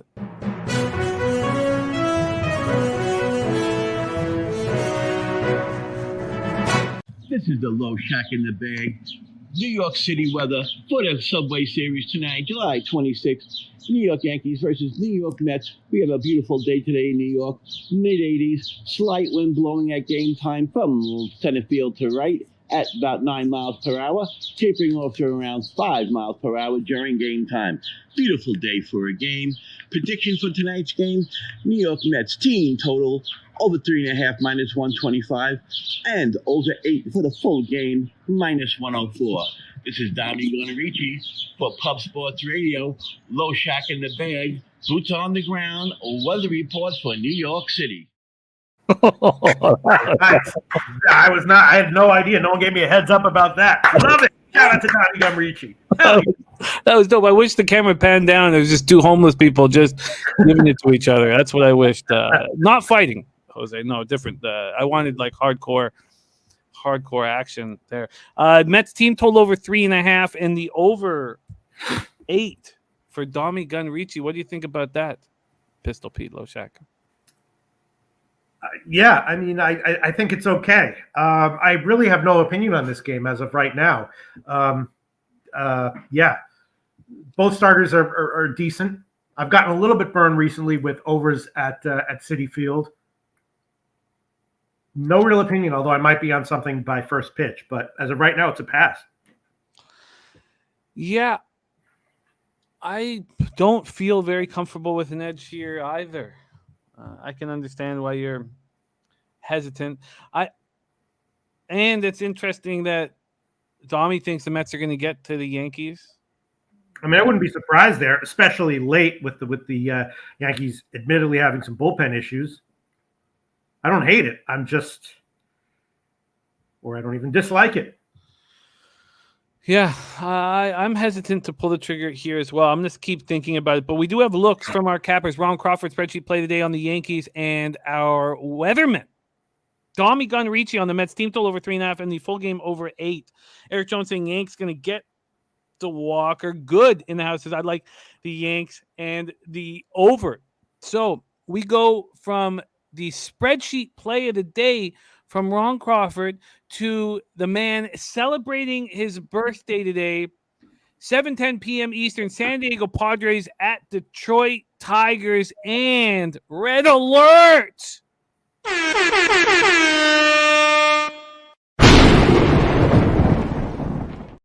The taint play of the day from Matty Ice is the San Diego Padres first 5 minus a half. Backing Clevenger here after Clevenger coming off a nice start. I repeat, on his birthday, Matty Ice, taint play of the day, Padres first 5 minus a half.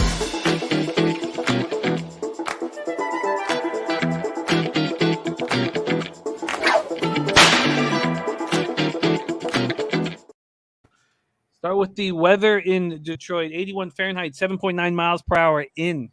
Stays between 7.9 and 7.3. Weather coming in to the batters. Go over to the line history in Tigers, Padres here. We have Clevenger versus Garrett Hill, and we've had a 20-cent move or 10-cent move towards the Tigers.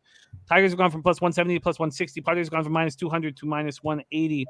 From a totals perspective, it opened up at 8.5. It did move to 8 at 9:41 this morning. Moved to 8 at 9:41 this morning. And we take a look at the cash in this one. 4,438 tickets in. 24% of the tickets are on the Detroit Tigers and 68% of the cash. That's a lot of money on the dog. 57% of tickets, 90% cash on the under. A lot of money on the dog. Markets move towards the dog. But Matty Ice liking the Padres to take care of business here in the first 5 innings at Comerica. Clevenger's last start, 3-1 loss at home versus Arizona, but he looked good. 6 innings, 4 hits, 1 earned run, 8 Ks, 2 walks, and a 3-1 loss. Only throwing 46 in the third on the season, but enough to give his splits. On the road, he's 2-1 with a 3.46 ERA, 189 points batting average. Going up against Garrett Hill. Last start, 5 innings, 5 hits, 3 earned runs, 1 homer, 4 Ks, 2 walks, and a 5-0 loss at Oakland. 5.63 ERA in just 16 innings. I'm going to pull up his minor league stats here. Padres versus righties, 238, 681 OPS. Tigers versus righties, lowest in the league at 213, 586. Tigers bullpen being good all year. Padres bullpen is being very streaky, and all year they're either on or they're off. It seems like they haven't been very good of late. Take it away here, Pete. Padres, Tigers. All right. First, a few shout outs. Shout out to Good. Shout out to Trotwam. Shout out to Asian Nickel. And Puzzler says, Dommy Gun Ricci's a prince. Yes, he speaks the Queen's English, is what we call it here in New York. That's people from fucking Queens. Shout out to Dommy Gun Ricci and Puzzler. Man, this is a tough one. I did have, I made some bad calls yesterday, most notably in the Boston-Cleveland game, but I did have Detroit. I didn't have them on the -1 line, which I realized I should have done in retrospect, but I did have them. Here it's tough. Garrett Hill seems vulnerable, and Clevenger I'm kind of high on in this spot. At this line, though, if you gave me a free play, I'd have to take Detroit again, although I definitely didn't bet that. San Diego first 5 is extremely defensible. It's just that San Diego, I think Machado's a little bit hurting, and they're just a little bit uninspiring, which is fine, unless you're taking them at a -180 line or something, and then -200, and then it's like, oh my God, I think San Diego first 5 is defensible. I certainly didn't bet it. If you gave me a free bet on the full game, I'd throw it on Detroit. No reason other than just at that huge line, I just couldn't take San Diego. I couldn't take San Diego more than I couldn't take Detroit at that line. So that's what I do. It's going to be a pass for me. I hope Matty Ice cashes with his play of the day on his birthday. Garrett Hill, just like Bo Brisky, not one of the first-round draft picks coming up from the Detroit Tigers. I wonder if this look from Matty Ice is a focus on fading Garrett Hill, not a highly thought-of prospect, 26th-round pick out of San Diego State this year. But again, he's in the majors, so that means he's basically a tweak away from being fine. He had one start at home this year, which was okay. Mm-hmm. So if you were taking him at -130, sure. At minus whatever, 180 or -200, I hope you cash. I just can't tail it, but I hope you cash, Matty Ice. It's all valid here. He was really good in Double-A Erie. 7 starts there, looked really good. 2.25 ERA, 0.90 or 0.91 WHIP. Then in Triple-A, he struggled a little. 4.06 ERA, 1.22 WHIP. The problem was 15 walks in 37 and 2/3 innings. I'm going to need a little bit more time. There's Hunter Engelhart in the house, and I mentioned, Jay's team totaled over 5.5 at plus money, and I mentioned that was his thought process. Great to have you rolling with us. Has got to run, get after it, boys. Thank you for dropping in and giving us that info. Yorobara says Garrett Hill worries me, but they won with not great pitching yesterday. Mike M says, surprised to see Detroit dog fade from Matty. 5-0 versus the NL as a dog. San Diego hasn't covered a run line versus the AL Central in 6 games. Mike M says 24% tickets, 68% cash on Detroit, and Monster Cash on the under.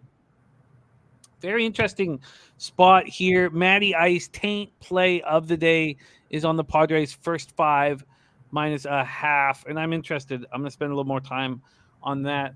Let's roll 8:10 p.m. Eastern. Los Angeles Angels 40-56, 18-29 on the road at the Kansas City Royals, 39-57, 22-28 at home. Kauffman Stadium in Kansas City, Missouri.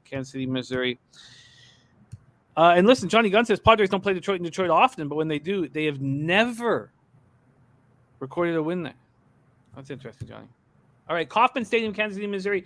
It's funny to see how the Angels and Red Sox have dropped off the face of the earth. If you were to say that to me at the beginning of the year, I'd think, oh, Jay's got to be a shoo-in for the playoffs. It's been a very interesting year, but having Angels and Red Sox out of the picture is nice. El Dorado custodian wishing a happy birthday to Taint with the hashtag free Big Happy, one of the stars of our daily set show, Big Happy. All right, Angels, Royals, Kauffman Stadium. Let's start with the weather here in Kansas City. 80 Fahrenheit, 5 miles per hour, right to left, slightly in. It stays around between 4.7 and 5.6.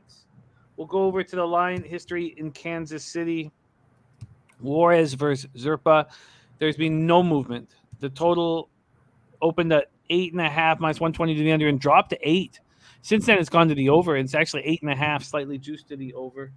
Take a look at the cash in this one. 3,934 tickets in. 73% of the tickets, 89% of the cash on the Royals. And no market movement.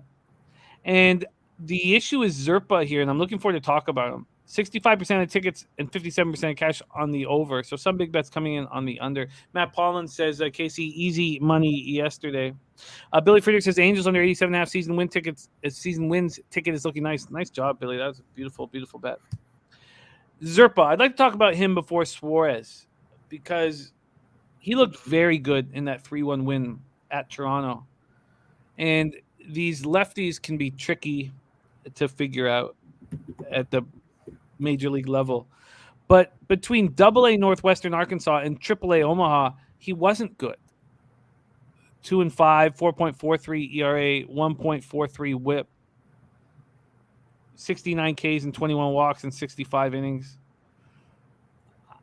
I'm not sold on. Everybody was talking about, Zerpa is the real deal after he shut down the Jays lineup, but that was a Jays lineup that was just scuffling, and I'm not sold on him. And the Royals have been coming off the big win yesterday. I certainly have a red flag. I'm not going to bet the Royals when all this money's on them and the market's not moving at all, and everybody saw what Zerpa did against the Jays. I feel like the books are setting people up on this one. But I get it. Nobody wants anything to do with Jose Suarez. He's been terrible this year. On the road, as bad as he's been everywhere. 5.4 ERA, 292 points batting average. Coming off a loss at home versus the Dodgers, 5 2/3, 6 earned runs, 3 homers. I'd love to hear your breakdown here, Pete. Angels, Royals. Well, I was all over KC and the under and the Angels team total under yesterday. That was a game that I had right. I'm definitely, I wasn't on the Angels fade train early in the year, but I'm definitely on them now. I'm doing well with them. Although the one game that they Atlanta, no, I was fading them there, but I didn't want to do it. And KC is a decent team. I agree with you though. This spot makes me nervous. I will admit that I've already bet KC, and I rarely take a bet back, but I might hedge back out of it because Zerpa is, he's in the majors, so any 5-inning start where the bounces go his way a little bit and he doesn't give up that many runs, even against a good lineup, is not a shock. He didn't get many strikeouts in his last start, and I don't like this spot for him. On the other hand, it's just Suarez is also vulnerable. One thing I might not be against is maybe like waiting and then betting on KC whenever Zerpa comes out. So I think I might have made a small mistake betting on KC so hastily. The line was so low that I got that I think I was a little hasty betting on them. The Angels are definitely a fadeable team for sure. KC is a team that has some life to them. I think Witt will be back tonight, and that's nice. So I'm going to hold off on an official play here. I already bet KC. I might take it back, and I might have my eye out for a live bet on KC after Zerpa comes out. That's my take on it, Jim. Yeah, it makes a ton of sense. Nice, Nilo, on the beach enjoying a richly deserved vacation. I love it, Nilo. And no, I'm still in the fucking Parkdale shithole, and the move is being pushed back to the end of August. And okay, I agree. This everything makes it. Now, I've talked about this quite often, but if I was better, I would understand that these are the times I should move on the other side. I just can't do that with Jose Suarez, but I'm not going to.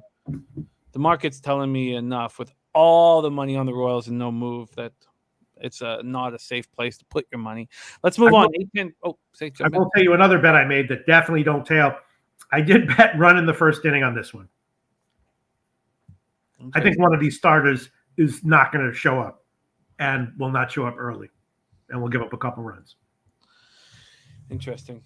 Rocco Rogers saying any K-prop peeps in here looking at Green, Nola, and Strider.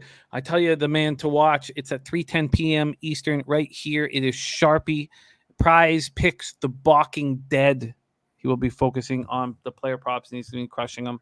8:10 p.m. Eastern. Minnesota Twins 52-44, 25-22 on the road at the Milwaukee Brewers 53-44, 24-20 at home. We're at American Family Field in Milwaukee, Wisconsin. First, imagine that the roof will be open. Let's take a look and see what the weather is in Milwaukee. 76 Fahrenheit, 9.5 miles per hour in. Does die down to 7.7 miles per hour.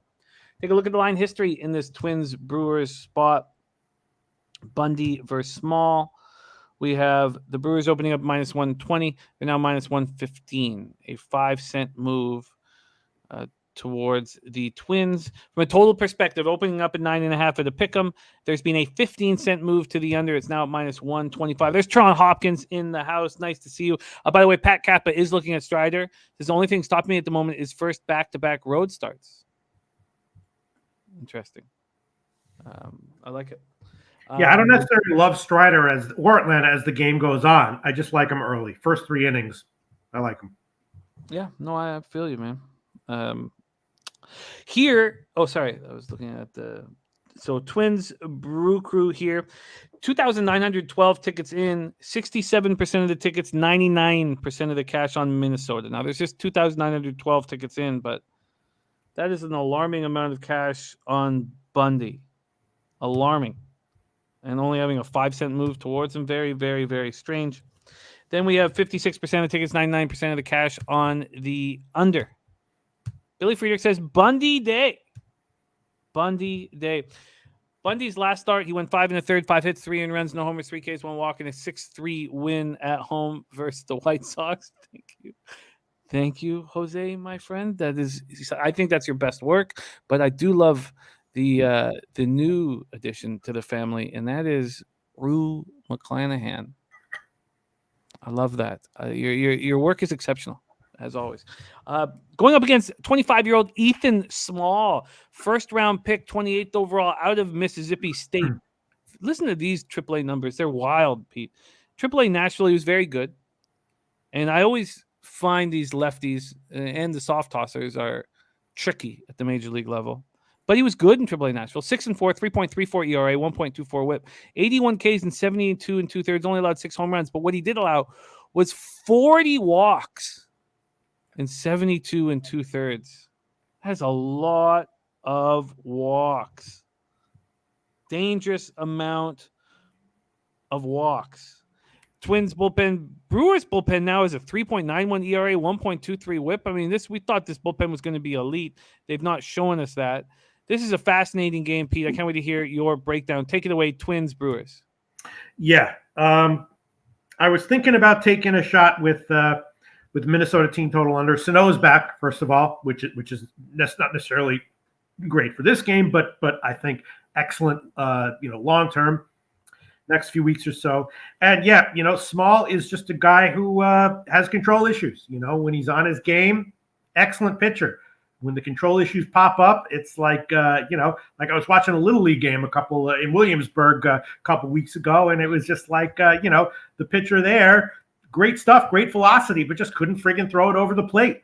And it's just like that. Ethan Small, same deal. Against Minnesota, that's going to be a problem. Bundy is a very vulnerable starter, but he's a reliable major leaguer, and I think I'm going to take Minnesota either first 3 or first 5 officially here. Want to take Minnesota team total over, but going to hold off just for now on that one. Go ahead. Dylan Bundy on the road, 6.02 ERA, 303 opponent's batting average. Now I know it's just a couple spots where he got destroyed. But all of the early money coming in on the Twins and the books not doing anything to protect themselves. It's we'll see what happens. We'll see where the line movement is by first pitch. It might be different.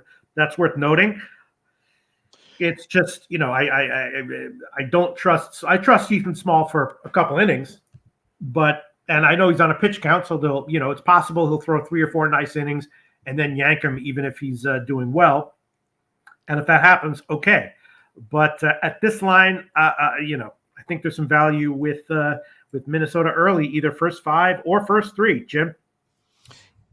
I kind of like when a pitcher gets a taste of the majors. Ethan Small's last start came on May 30th, and he walked 4 batters and 2 2/3 at Chicago at Wrigley. Goes back. I wish he was up for a little longer, but then he goes down to the minors. Now he comes back and gets that opportunity again. I like that. Yeah, but he's got control issues. I mean, you're facing major league umpires, major league hitters. The umpires aren't going to give him a break. And then he throws one over the plate. And it's like, let me introduce you to Sano, who just returned, who just fucking put that. It wasn't a ball, but now it's out in the fucking bleachers. So I'll take Minnesota first 3 at -105. I'll make that official.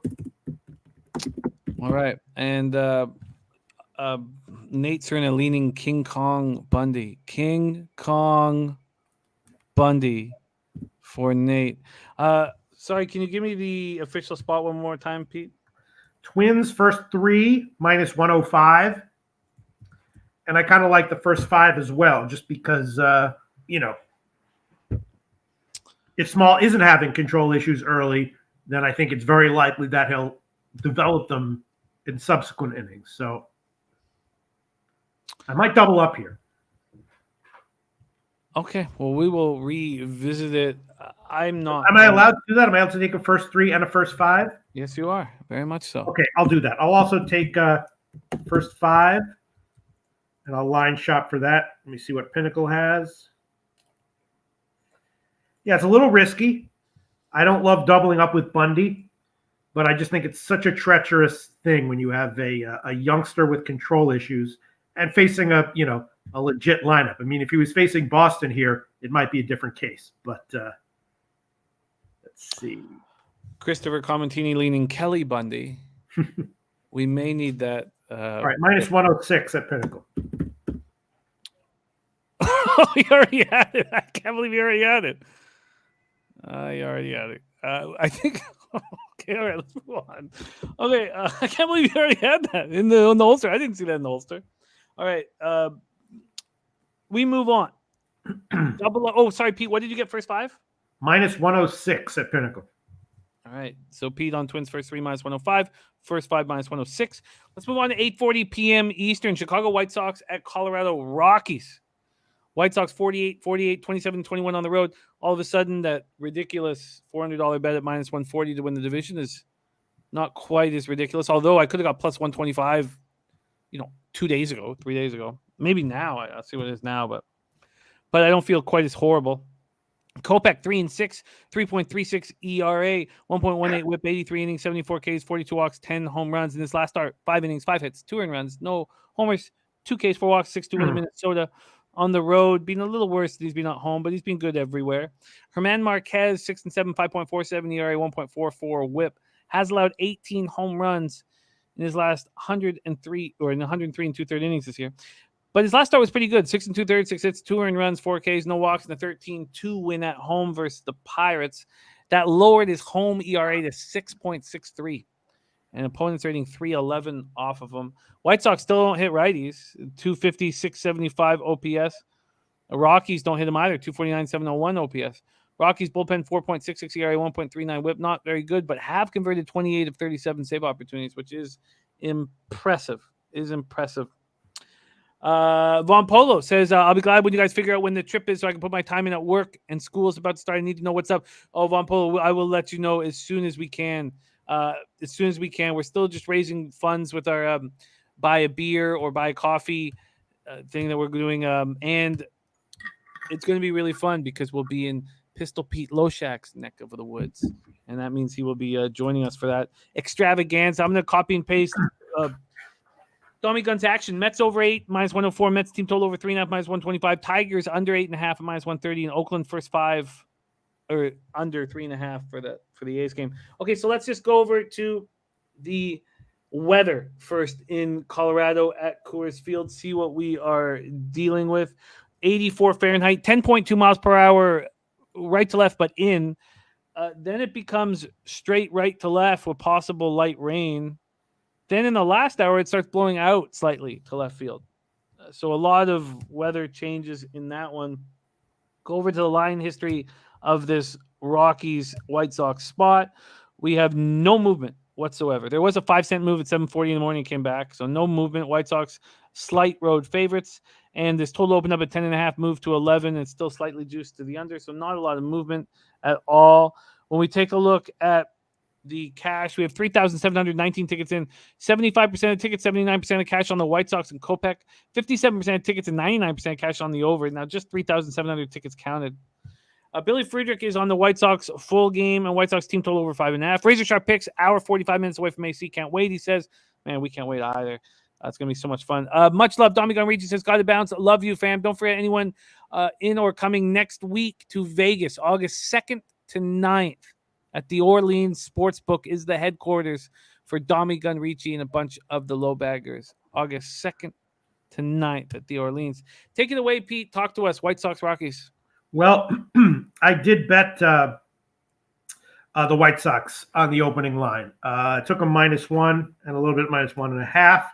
And I also took a shot with the first 5 team total over as well. I know the White Sox don't hit righties nearly as well as they hit lefties, but they're still okay against righties. They have a pretty live lineup, and Marquez can get hit. I don't love Kopech, though. He's vulnerable, probably vulnerable here as well, but the Rockies obviously are significantly worse against righties than the White Sox. So, Kopech makes me nervous, but, if this were like a -150 line, I probably wouldn't have done it. But at -110, which is where I got it, I took the White Sox, -1, -1.5, and I'll probably make that. It's White Sox that just have a better lineup than the Rockies here. Starting pitching roughly a wash. So I took the White Sox. I'll probably make that official. Yeah, that makes sense. Does Kopech have any history at Coors? Probably not. No, but I mean, he's struggling, and he throws a slider, which is the kind of pitch that tends to be, affected by Coors more than other pitches. So I don't love the fact that Kopech is starting here. But again, we're getting a plus line. So, if it's like a coin flip and then you're looking for one of the offenses to take it late, I will want the White Sox there, not the Rockies. Mm-hmm. So, yeah, it's an interesting game. All these bets could easily lose, but I'll make that official. I'll take the White Sox -1. Let me just shop around a little bit here, Jim, and I'll quote a line to you. Thank you. White Sox -1 coming in for Pete Loshak. This one plus 113 at Heritage. Plus 113. This one makes me a little nervous. Lucas Ryan says, quick question, where do you buy your hats? I buy my hats generally at Lids, but my jersey, I haven't really bought jerseys I used to buy jerseys nonstop all the time. So all my jerseys are like, 15 to 20 years old. I haven't really been buying jerseys last 10, 15 years or so, but I still have, 50 or so. Yeah, but most of them are, I don't know. But yeah, I haven't bought jerseys in a minute. Loshak's on the White Sox -1 at plus 113. Robert Franklin says, I'll be out in Vegas that weekend. Beautiful. So you guys know where the meetup is, the Orleans. If you're not on Twitter, get on Twitter because that's a great way to get a hold of Dommy Gun and a whole bunch of cappers. 9:40 p.m. Eastern. Next up, Houston Astros, 64-32, 34-18 on the road at the Oakland A's, 35-63, 14-33 at home. We're at Oakland Coliseum in Oakland, California. Luis Garcia going up against Frankie Montas. Let's take a look at the weather quickly here and then hand it over to Pistol Pete Loshak. There is rain early in the game, by the way, in that White Sox Rockies spot, but just probably get pushed back a little bit, if anything.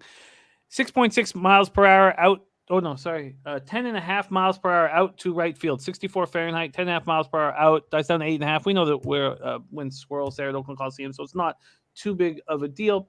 We'll move over to the line history from the money line perspective. Opened up -170 for the Astros, being a 5-cent move towards them. It happened 30 minutes in, and that's it. From a total perspective, opened up -120 to the over. A ton of money's coming on the under. The under's now at 7 at -130. 7 at -130. Then we'll take a look at the cash flow for this Astros A's game. And they give 15% line value to Houston Astros. 4,867 tickets in, 89% of tickets, 85% of the cash on the Astros, 43% of tickets, and 96% of cash on the under. So obviously there's an idea that Montas will pitch well here, even though the Astros are big, juicy favorites. Luis Garcia has been great on the road this year, by the way. 2-3, 2.25 ERA, 193 opponent's batting average. Coming off a 7-5 win at home versus the Yankees, where he was okay. 5 innings, 2 earned runs, 1 homer, 6 Ks, 2 walks. Montas coming off just a 3-inning start, 5-0 win at home versus the Tigers, 2 hits, 0 earned runs, 5 Ks, 1 walk. I have to go back and see why he only pitched 3 innings. I don't have that information in front of me. I don't know if it was weather or injury related. I don't know what it is. He was coming back off of shoulder. He was coming back off of shoulder pain. So then he'll likely be on the pitch count again here if he was only allowed to go 3 innings coming off of the IL. At home, he's 2.57 ERA, 2.12 opponents batting average. Astros 241, 748 OPS versus righties. A's just 212, 604. Astros bullpen, the best in the business. A's bullpen has been pitching a little better of late. Eric Beelan says, how do I bet a -1? I'm confused. For me, if not all books allow you to do it. So the main one I use doesn't. So we use a -1 calculator that's given to us by Ron Crawford. I'm going to pop it in the chat for you, Eric, and for anybody who needs it. There it is. And thank you to Ron Crawford for hooking us up with this great -1 calculator. Take it away, Pete. Interesting spot. Astros A's. Yeah, it is. So Montas, of course, is, it's on the trade talks. And also, he's had some pain in his shoulder. Not exactly sure how serious that is. Altuve is also going to be out for this one. I actually bet no run in the first inning. Garcia at times, is vulnerable in opening innings, but here it's going to be at Oakland, so it'll be an easier spot. Montas, anytime you're facing the top of the Houston lineup, it's tough, but I think at least for 1 inning, Montas should be his usual self. So I took a shot with no run in the first inning. I can understand why people might want Houston here, but it's just, offensive juggernaut teams as huge favorites when they go into places like, Oakland or Pittsburgh or San Francisco, or sometimes even like, KC when it's cool weather. They can kind of fade out for the entire series offensively. I was thinking maybe a shot with Oakland first 3 or something like that, but I think I'm going to make no run in the first inning, an official play here. I think Montas will be okay for at least an inning, probably 3. Oakland doesn't have much of an offense. Garcia should be okay. -132 I'm seeing at Pinnacle, so I'll take that. Yeah, I think that makes sense. No run first inning, -132. I'd be curious to see what I am being offered here with this Garcia Montas. Let's see here for no run in the first inning. Wow, -150 here. Wow. I get it though. I get why you like it. Don Max says Montas owned Houston last year, looked good in his first start this year. Yeah, I completely get why you would want to move on that. All right, we're going to keep rolling here. Tone Miggins. And now it's nice to have you, Tone. We got Coin ready to go. LJ from H-Town is on the Astros first 5. Astros first 5. Okay, so no run first inning for Pistol Pete Loshak. I've got a small card here. Not going to force anything. I got back in business on Friday and had a beautiful 6-2 day. 4.19 units. So just going to take what the league gives me. I think there might be a couple additions, but only moved on 2 spots for me before the show started. That's Cubs first 5 -1/2 and the Jays -1. Move on to 9:40 p.m. Eastern. San Francisco Giants 48-47. How good does our season total win under on the Giants look? Thank you to the spectacular Nut Flush Allen for that. Against Arizona Diamondbacks 42-53, 24-27 at home. We're at Chase Field, Phoenix, Arizona. Roof will be closed. Carlos Rodon going up against Tyler Gilbert. Rodon 8-5, 2.95 ERA, 1.14 WHIP, being a little worse on the road, whereas a 3.55 ERA. Opponents hitting 207 against him. Coming off a 9-6 loss at the Dodgers. Only lasted 5 innings. Got touched for 5 earned runs, 1 homer. Going up against Tyler Gilbert, coming off 4-3 loss at the Padres. He went 5 innings, 5 hits, 3 earned runs, just 1 strikeout, 1 walk. That hasn't had a good year. 5.34 ERA, 1.25 WHIP. Giants hit lefties much harder than we expected. Much harder. 242, 752 OPS, not helping them in the win-loss column. Diamondbacks versus lefties, 243, 704 OPS, and they have similar, very, very similar statistical bullpens. Let's take a look at the line history for the second to last game on the card. Giants, Diamondbacks. We have a 25-cent move to the Giants. It's just been Giants action the whole way in 5-cent increments. 165. Oh no, 10 at one point, 165 to 175. But all Giants from minus 160 up to minus 185. From a total look, open up as a pick 'em at 8.5, and it's still there at the pick 'em at 8.5. And when we go over to the cash flow for this one, we have so there's not a lot of line value according to Sports Insights on this board. They have given the Cubs full line value. They've given the Texas Rangers, who come up next with Dane Dunning coming in off the IL, half line value. And they have given the Giants 25% line value. 89% of the tickets and 98% of the cash are on the Giants. It's an alarming amount of money, but a 25-cent move towards them at least. Then 40% of the tickets, 97% of the cash on the under, but no market movement there. Take it away here, Pete. By the way, Matt Paulin says, I can't fade Rodon, but everything tells me to take the Diamondbacks again today. What are your thoughts here, Giants, Diamondbacks? Well, I guess Jose Bouquet's going to pop in and freaking call me the Kool-Aid man again, but I got to be leaning Giants first three. I mean, you talked about how the Giants, hit lefties. Gilbert should be vulnerable here. And Rodon got hit by the Dodgers last start. I think that's a little bit forgivable. Is he having some injury issues that have sort of, plagued him his whole career? I'm not sure, but, I think we can give him a pass for that last start and expect him to be good here, at least for 3 innings. It's a high line, but statistically, there's a huge starting pitching edge for the Giants. And the Giants, of course, as you said, a hugely flawed team this year, but offensively, they've been good against lefties. Arizona, they've been doing good platoons and putting a bunch of, righties against lefties and lefties against righties. But I'm thinking that San Francisco first three at minus 170 might be a good play. Are you making that official? Yes. San Francisco Giants, first three, minus 170. Yeah, I get it. Mike M is on San Francisco first 5 minus a half. I think that's where I'd like to put my cash here. This wasn't a plan before the show started, but that's the pimp slap play of the day. Oh, sorry, there are 2 games left after this. My apologies. But that makes sense to me. I just want to see what it would cost me to get the first 5 minus a half, see if it's within my wheelhouse. And it's expensive. Fuck, expensive. Minus 135. Billy Friedrich says Rodon way past due for an injury. Yeah, I hear you, Billy. I hear you. Huh. I don't like the cost of that first 5 minus a half, but does feel like somewhat of a bounce back spot. Now Lucas Ryan getting in on the fun. What is juicier, Pete's lines or Jose's arms? That's a tough one. That is a tough one. Keep moving on the Giants first 3.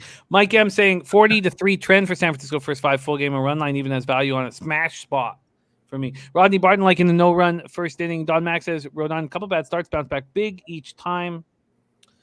Alex Gagnon says Giants have 2.6 runs per game in their last 5 games on the road. Giants have 3.9 runs per game in their last 10 games on the road. And Mike M says Faves off a shutout. Starter as a dog last year, 40-3 straight up. Wow. And minus 131, Sammy Comer found over at Penny. Jeffrey Moore talking about the first 5 over on the Twins game. We will go back to it. BJ says Giants should not be this big of a favorite. I can't trust Giants bats, and Rodon is not as sharp on the road with only a 3 ERA. I would pump the brakes and pass, says BJ.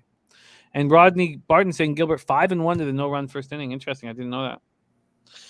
Yeah, I think it might be a little too expensive for me to move on the first 5 minus a half, but I will take a look at it again after the show. Let's move on. 10 p.m. Eastern. Texas Rangers 43-51, 22-25 on the road at the Seattle Mariners 51-45, 24-23 at home. We're at T-Mobile Park in Seattle, Washington. We will go over to the weather in Seattle. 87 Fahrenheit. Hot in Seattle. Hot. 5.4 miles per hour in left to right, but in goes down to 4.1. And it's hot weather for Seattle. I love it. heat warning in the Pacific Northwest right now. I love it. The Mariners opened up at minus 150. They're now minus 160. 10-cent move over there. This total opened up minus 115 to the under. It's now minus 115 to the over. So slight move to the over, slight move to the Mariners. Let's see if the cash follows suit here. And this is a spot. I said half line value according to Sports Insights on the Rangers. But the money all coming in on the Mariners. 77% of the tickets and 88% of the cash on the Mariners. Then 71% of tickets, 86% of cash on the over, but no movement to the over. I find it very difficult to have faith in George Kirby. Maybe I shouldn't, but I do. At home, he's being poor. 0-2, 4.58 ERA, 293 opponent's batting average. Slatsy says the Rangers are 0-10 in Dane Dunning's last 10 starts, 0-9 on the road. Hard to imagine that Sports Insights would find value with Dane Dunning. His last start was back on July 10th. He's been on the IL with an ankle injury. He only lasted 2 1/3, but you're right. He's been terrible on the road this year. Personally, he's 0-5 with a 5.52 ERA. Opponents hitting 305 against him. Rangers only hit 237, 679 OPS versus righties. Mariners 235, 704 OPS. Both bullpens have been good, especially the Mariners of late. Interesting that it's only been a slight move to the over. I would think there probably should be a bigger move to the over, but slight move to the over, and we have 71% tickets, 86% cash. It should be moving towards the over if I was going to bet it, and maybe I shouldn't. And I wanted to talk this one out. Take it away, Pete. Rangers, Mariners. Yeah, I was thinking about the over as well. This is a tough one. Kirby obviously highly touted and has great stuff, but he struggled a little bit, and then he had one AAA start, which also didn't really go that well. So, I'm not sure what to expect from Kirby here. I'm assuming that Julio Rodriguez will be back. He has that wrist injury, though. He might not be back. Dunning, of course, issues on the road, but he's coming off a bunch of rest for an ankle injury. So, I'm thinking that I was thinking maybe Seattle team total over or a Seattle first 5 team total over. Big wild card as far as Kirby is concerned. I'll probably have a bet on this one by first pitch, but as of right now, I have nothing on it.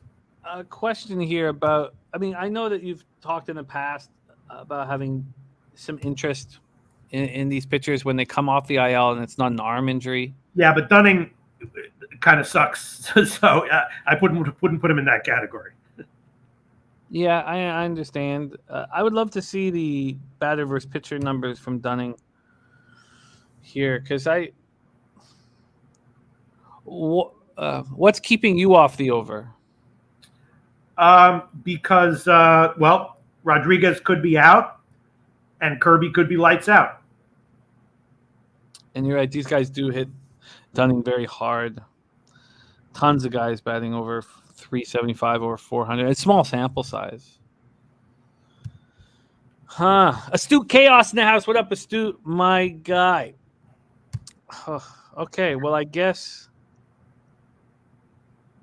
I don't move on that then.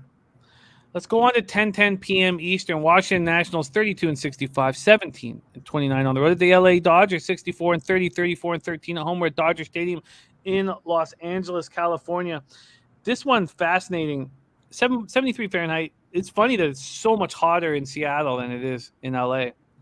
6.8 miles per hour out to right center.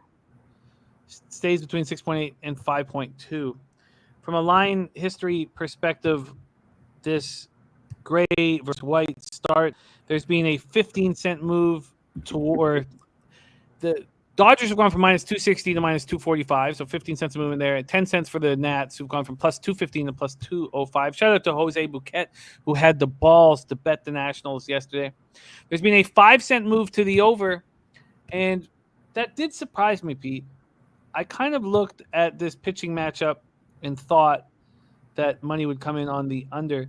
The full game totals at 8.5 juice to the over, and the first 5 is being moved from 4.5 to 5 in my book. But the under 5's at minus 125, and I have a very low, terrible, I would say, even ROI on totals at minus 125, and I don't want to bet them. Josiah Gray going up against Mitch White. Of course, the Dodgers traded Josiah Gray for Trey Turner. Trey Turner for Josiah Gray and others last year at the trade deadline. And Josiah Gray has faced the Dodgers once this year, and he got touched. It was at home where he's being bad, and Trey Turner went yard on him. And this is a guy, Josiah Gray, is 5-0, 2.14 ERA, 178 opponent's batting average on the road. And he's already been touched by this team, and he seems to step up on the road in these situations. And he's going up against Mitch White, who's been decent, but he's been really good at home. At home, 2.88 ERA, 196 opponent's batting average. Coming off a 9-6 win at home versus the Giants, but he was very good. Didn't allow an earned run, 5 innings, allowed just 1 hit. The Nats, 246, 694 OPS versus righties. Look, the Dodgers smash righties. And Nats bullpen at times has been okay, but not very trustworthy. Dodgers bullpen's been really good. So with all that being said, and I know it's somewhat offensive weather in the sort of, in the pitcher's ballpark in Chavez Ravine, my thought was that Josiah Gray's going to pitch well, Mitch White's going to pitch well, and that the first 5 under would be in business. But seeing the money move to the over really gave me pause. And I was thinking of betting this last night. I was thinking about betting it again this morning. And then I thought, you know what? Let's just hear Pete in the chat out. So, Pete, take it away, Nats Dodgers. Yeah, I mean, Gray has high volatility. And, when he's on his game, he's legitimately great against tough lineups. But half his starts, he gets hit, White is kind of consistent overall. Statistically, they're very close. So what to expect from Gray here? I think it's personally a Dodger spot. I haven't bet it yet, though.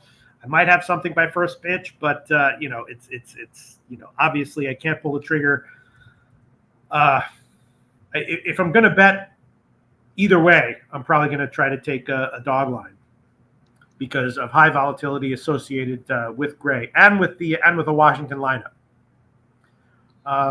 Leaning Dodgers, no play as of right now. So then you would be more interested. Oh, you got the 4.5 is in the dog line either. That sucks. So you feel like this is a Dodgers spot. You don't see Gray kind of showing the Dodgers what they gave up after he's been so good on the road. What do you think of his road home splits that are so wild? Yeah, let me get my Gray sheet up here. Yeah, I mean he's an interesting one. Obviously, and I've definitely gotten burned at times with him, but also had an accurate read on him. Let me just pull up the sheet here. Hold on a second. Yeah, he's very low confidence associated with this game. So yeah, my numbers. Like the Dodgers, but I don't trust my numbers here. It's a very tough one. Also, you got a big break. Very tough one. Probably going to stay off this. It's just the Dodgers overall are a much better team. Great stats from our cappers in the chat. First off, just on the last game, the Mariners game that we spoke of, Alex Gagnon says Mariners last 30 home game logs, they've never had 3+ runs in a game 3 times in a row. They hit 3+ the last 2, so Trent says they scored 2 or less today. That's from Alex Gagnon. That's interesting. And then Billy Friedrich for Josiah Gray says Gray's given up more hits than innings pitched in his last 4 starts, and has given up 7 home runs in his last 4 starts. Joe Yergert says Nats have won 3 in a row only twice this year. That was against the Pirates and the Reds. Rand says first 5 under might hit, probably would, but might find a better game. It's really just the value, according to my numbers here, has actually little to do with the starting pitching. It's just, Dodgers way better team in all areas. And Piker says even a pigeon wouldn't fade the Dodgers on a 5-game winning streak. Piker, Dodgers will win by 1. Books will rake. Piker, I'd be meaning to tell you, you were so good on the last show you did with Jose. Is there any? I know you have a high-paying, respectable job, but is there any way you could come in and be a guest for me on a Wednesday or Thursday? Let me know because I sure would love that. Trotwams is at home. Dodgers run line covers 60% of the time. Trotwam is on the Dodgers run line. I mean, if I were going to take the Dodgers, I would definitely take them on the run line. Yeah. Wow, this was a much, much more difficult card than I remembered. By the way, Cindy Plays Horses has given us a look here at the Colonial. Beautiful turf track in Kentucky that doesn't run often. And here we go.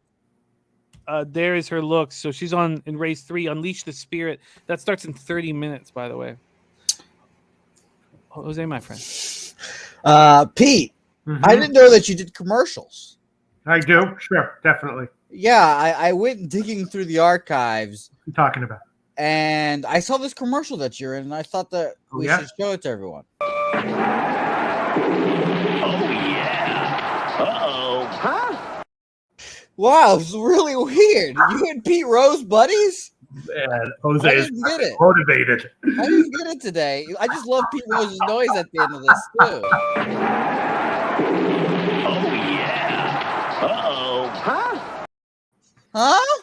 Okay, so once again, if the picks overall in this show are losing, this show is dedicated to Jose Bouquet in that case. Dedicated to Jose Bouquet if the picks are losing. As long as the show's dedicated to me, that's all that matters. He's slamming me, Jim. He's slamming me. He's like, I'm going to take this fuck down. The juice. You're doing a good job, you know. That was he won that half round for sure. Well, Pete, we have very important business to still do. We have birthday picks. God. Matt Rice's birthday today. Galactic High's birthday was Sunday, so he wants a birthday pick as well. And I know you need time to figure this out, but this one I don't, because I need to hear that piano riff. Okay. It does so much for me. Let's pop this up.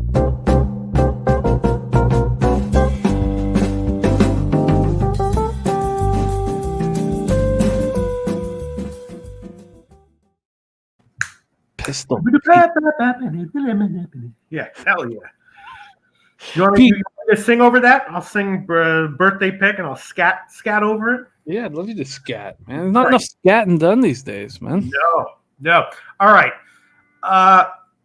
Matty Ice's birthday pick. The moral of this birthday pick is sometimes just don't overthink it. Here you go. Matty Ice, happy birthday to you, and I hope it cashes. We're not going to overthink anything here. Toronto Blue Jays, -1, -165. Birthday pick, Matty Ice. Absolutely, sincerely, I hope you have a great, awesome friggin' year. And I hope your San Diego pick cashes today as well. I love it. There it is. Matty Ice, your birthday pick, the Blue Jays. What was that price again, Pete?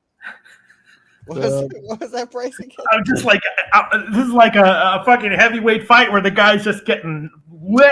I missed it, Pete. What was the price? It was probably like a +1-ish dog, right? We're going to shop around at -165. -165. Jose. Oh, yeah. Uh-oh. Huh? But I have the heart of a champion. Trust me, I will win this heavyweight fight against Jose Bouquet. But he got this round. Now, the birthday pick for Galactic High from his birthday just 48 hours ago, Pete. Let me see. What is the highest favorite line that I've got on any of my picks here? San Francisco Giants, first 3 innings, -170. No, I can't do that. I can't. That might be that. I would give it, but I actually think it might be a bad bet. So I won't do that. Let's see. Galactic High, happy birthday from last Sunday. We'll give this one as well. Birthday pick, man, Minnesota. Let's see, what do we got here? Damn, all these picks are a little bit iffy. You know what? I'll give Houston, Oakland, no run, first inning, -132. That's a little juicy, but that's okay. That's cool. Happy birthday to you from last Sunday, Galactic High. There you have it. Birthday picks are in.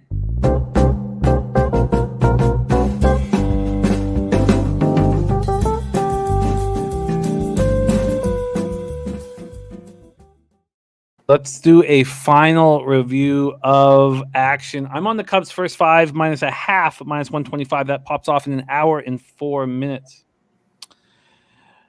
Loshak's on the Marlins team total under 4.5 minus 120. And I like it. And Jay Peasy's birthday's tomorrow. Our guy Jay Peasy. Good.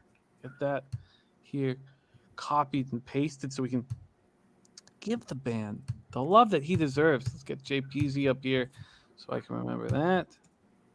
I'll put that up here. Jay Peasy, birthday tomorrow. What a guy he is. All right. Let's go.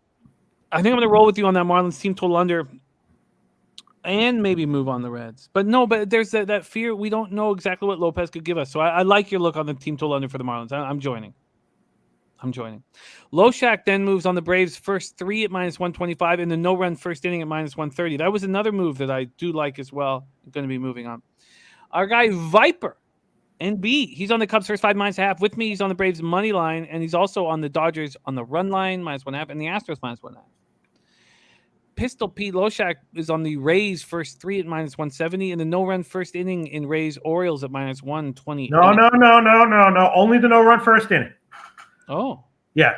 Thank you for clearing that up. I personally bet the first 3 at minus 170, but I'm not giving that official as much as I'd love to. All right. Nasty Nate says that Jose would trade his youth for your life experiences. Yeah. Man, Facts. Jose owning me today. I just want to live a little bit of peace New York life. Could you imagine what Pete does on the weekends, Jimmy? I can't. I think I owe you a steak, don't I, Jose?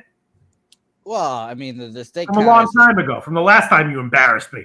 That might be true. Jimmy owes me a steak. He might be getting it back with Ohtani games and maybe a Trout being shut down here soon. Who knows? But yeah, no, I'm a steak king right now. We'll get your fucking steak when you come to New York, Jose. Well, but does the steak also come with a MILF from New York? Yes. You know who's got. In honor of your youth, we'll get you one of those little 1-cup plastic cartons, paper cartons of milk. Fuck yeah. Along with it. Hell Thank yeah. You. He said MILF, but. Oh, MILF? I thought he said milk. No, he said MILF. Oh, man. You know, when you get old, your hearing goes a little bit, Jose Bouquet. This shit happens. You know what I'm saying?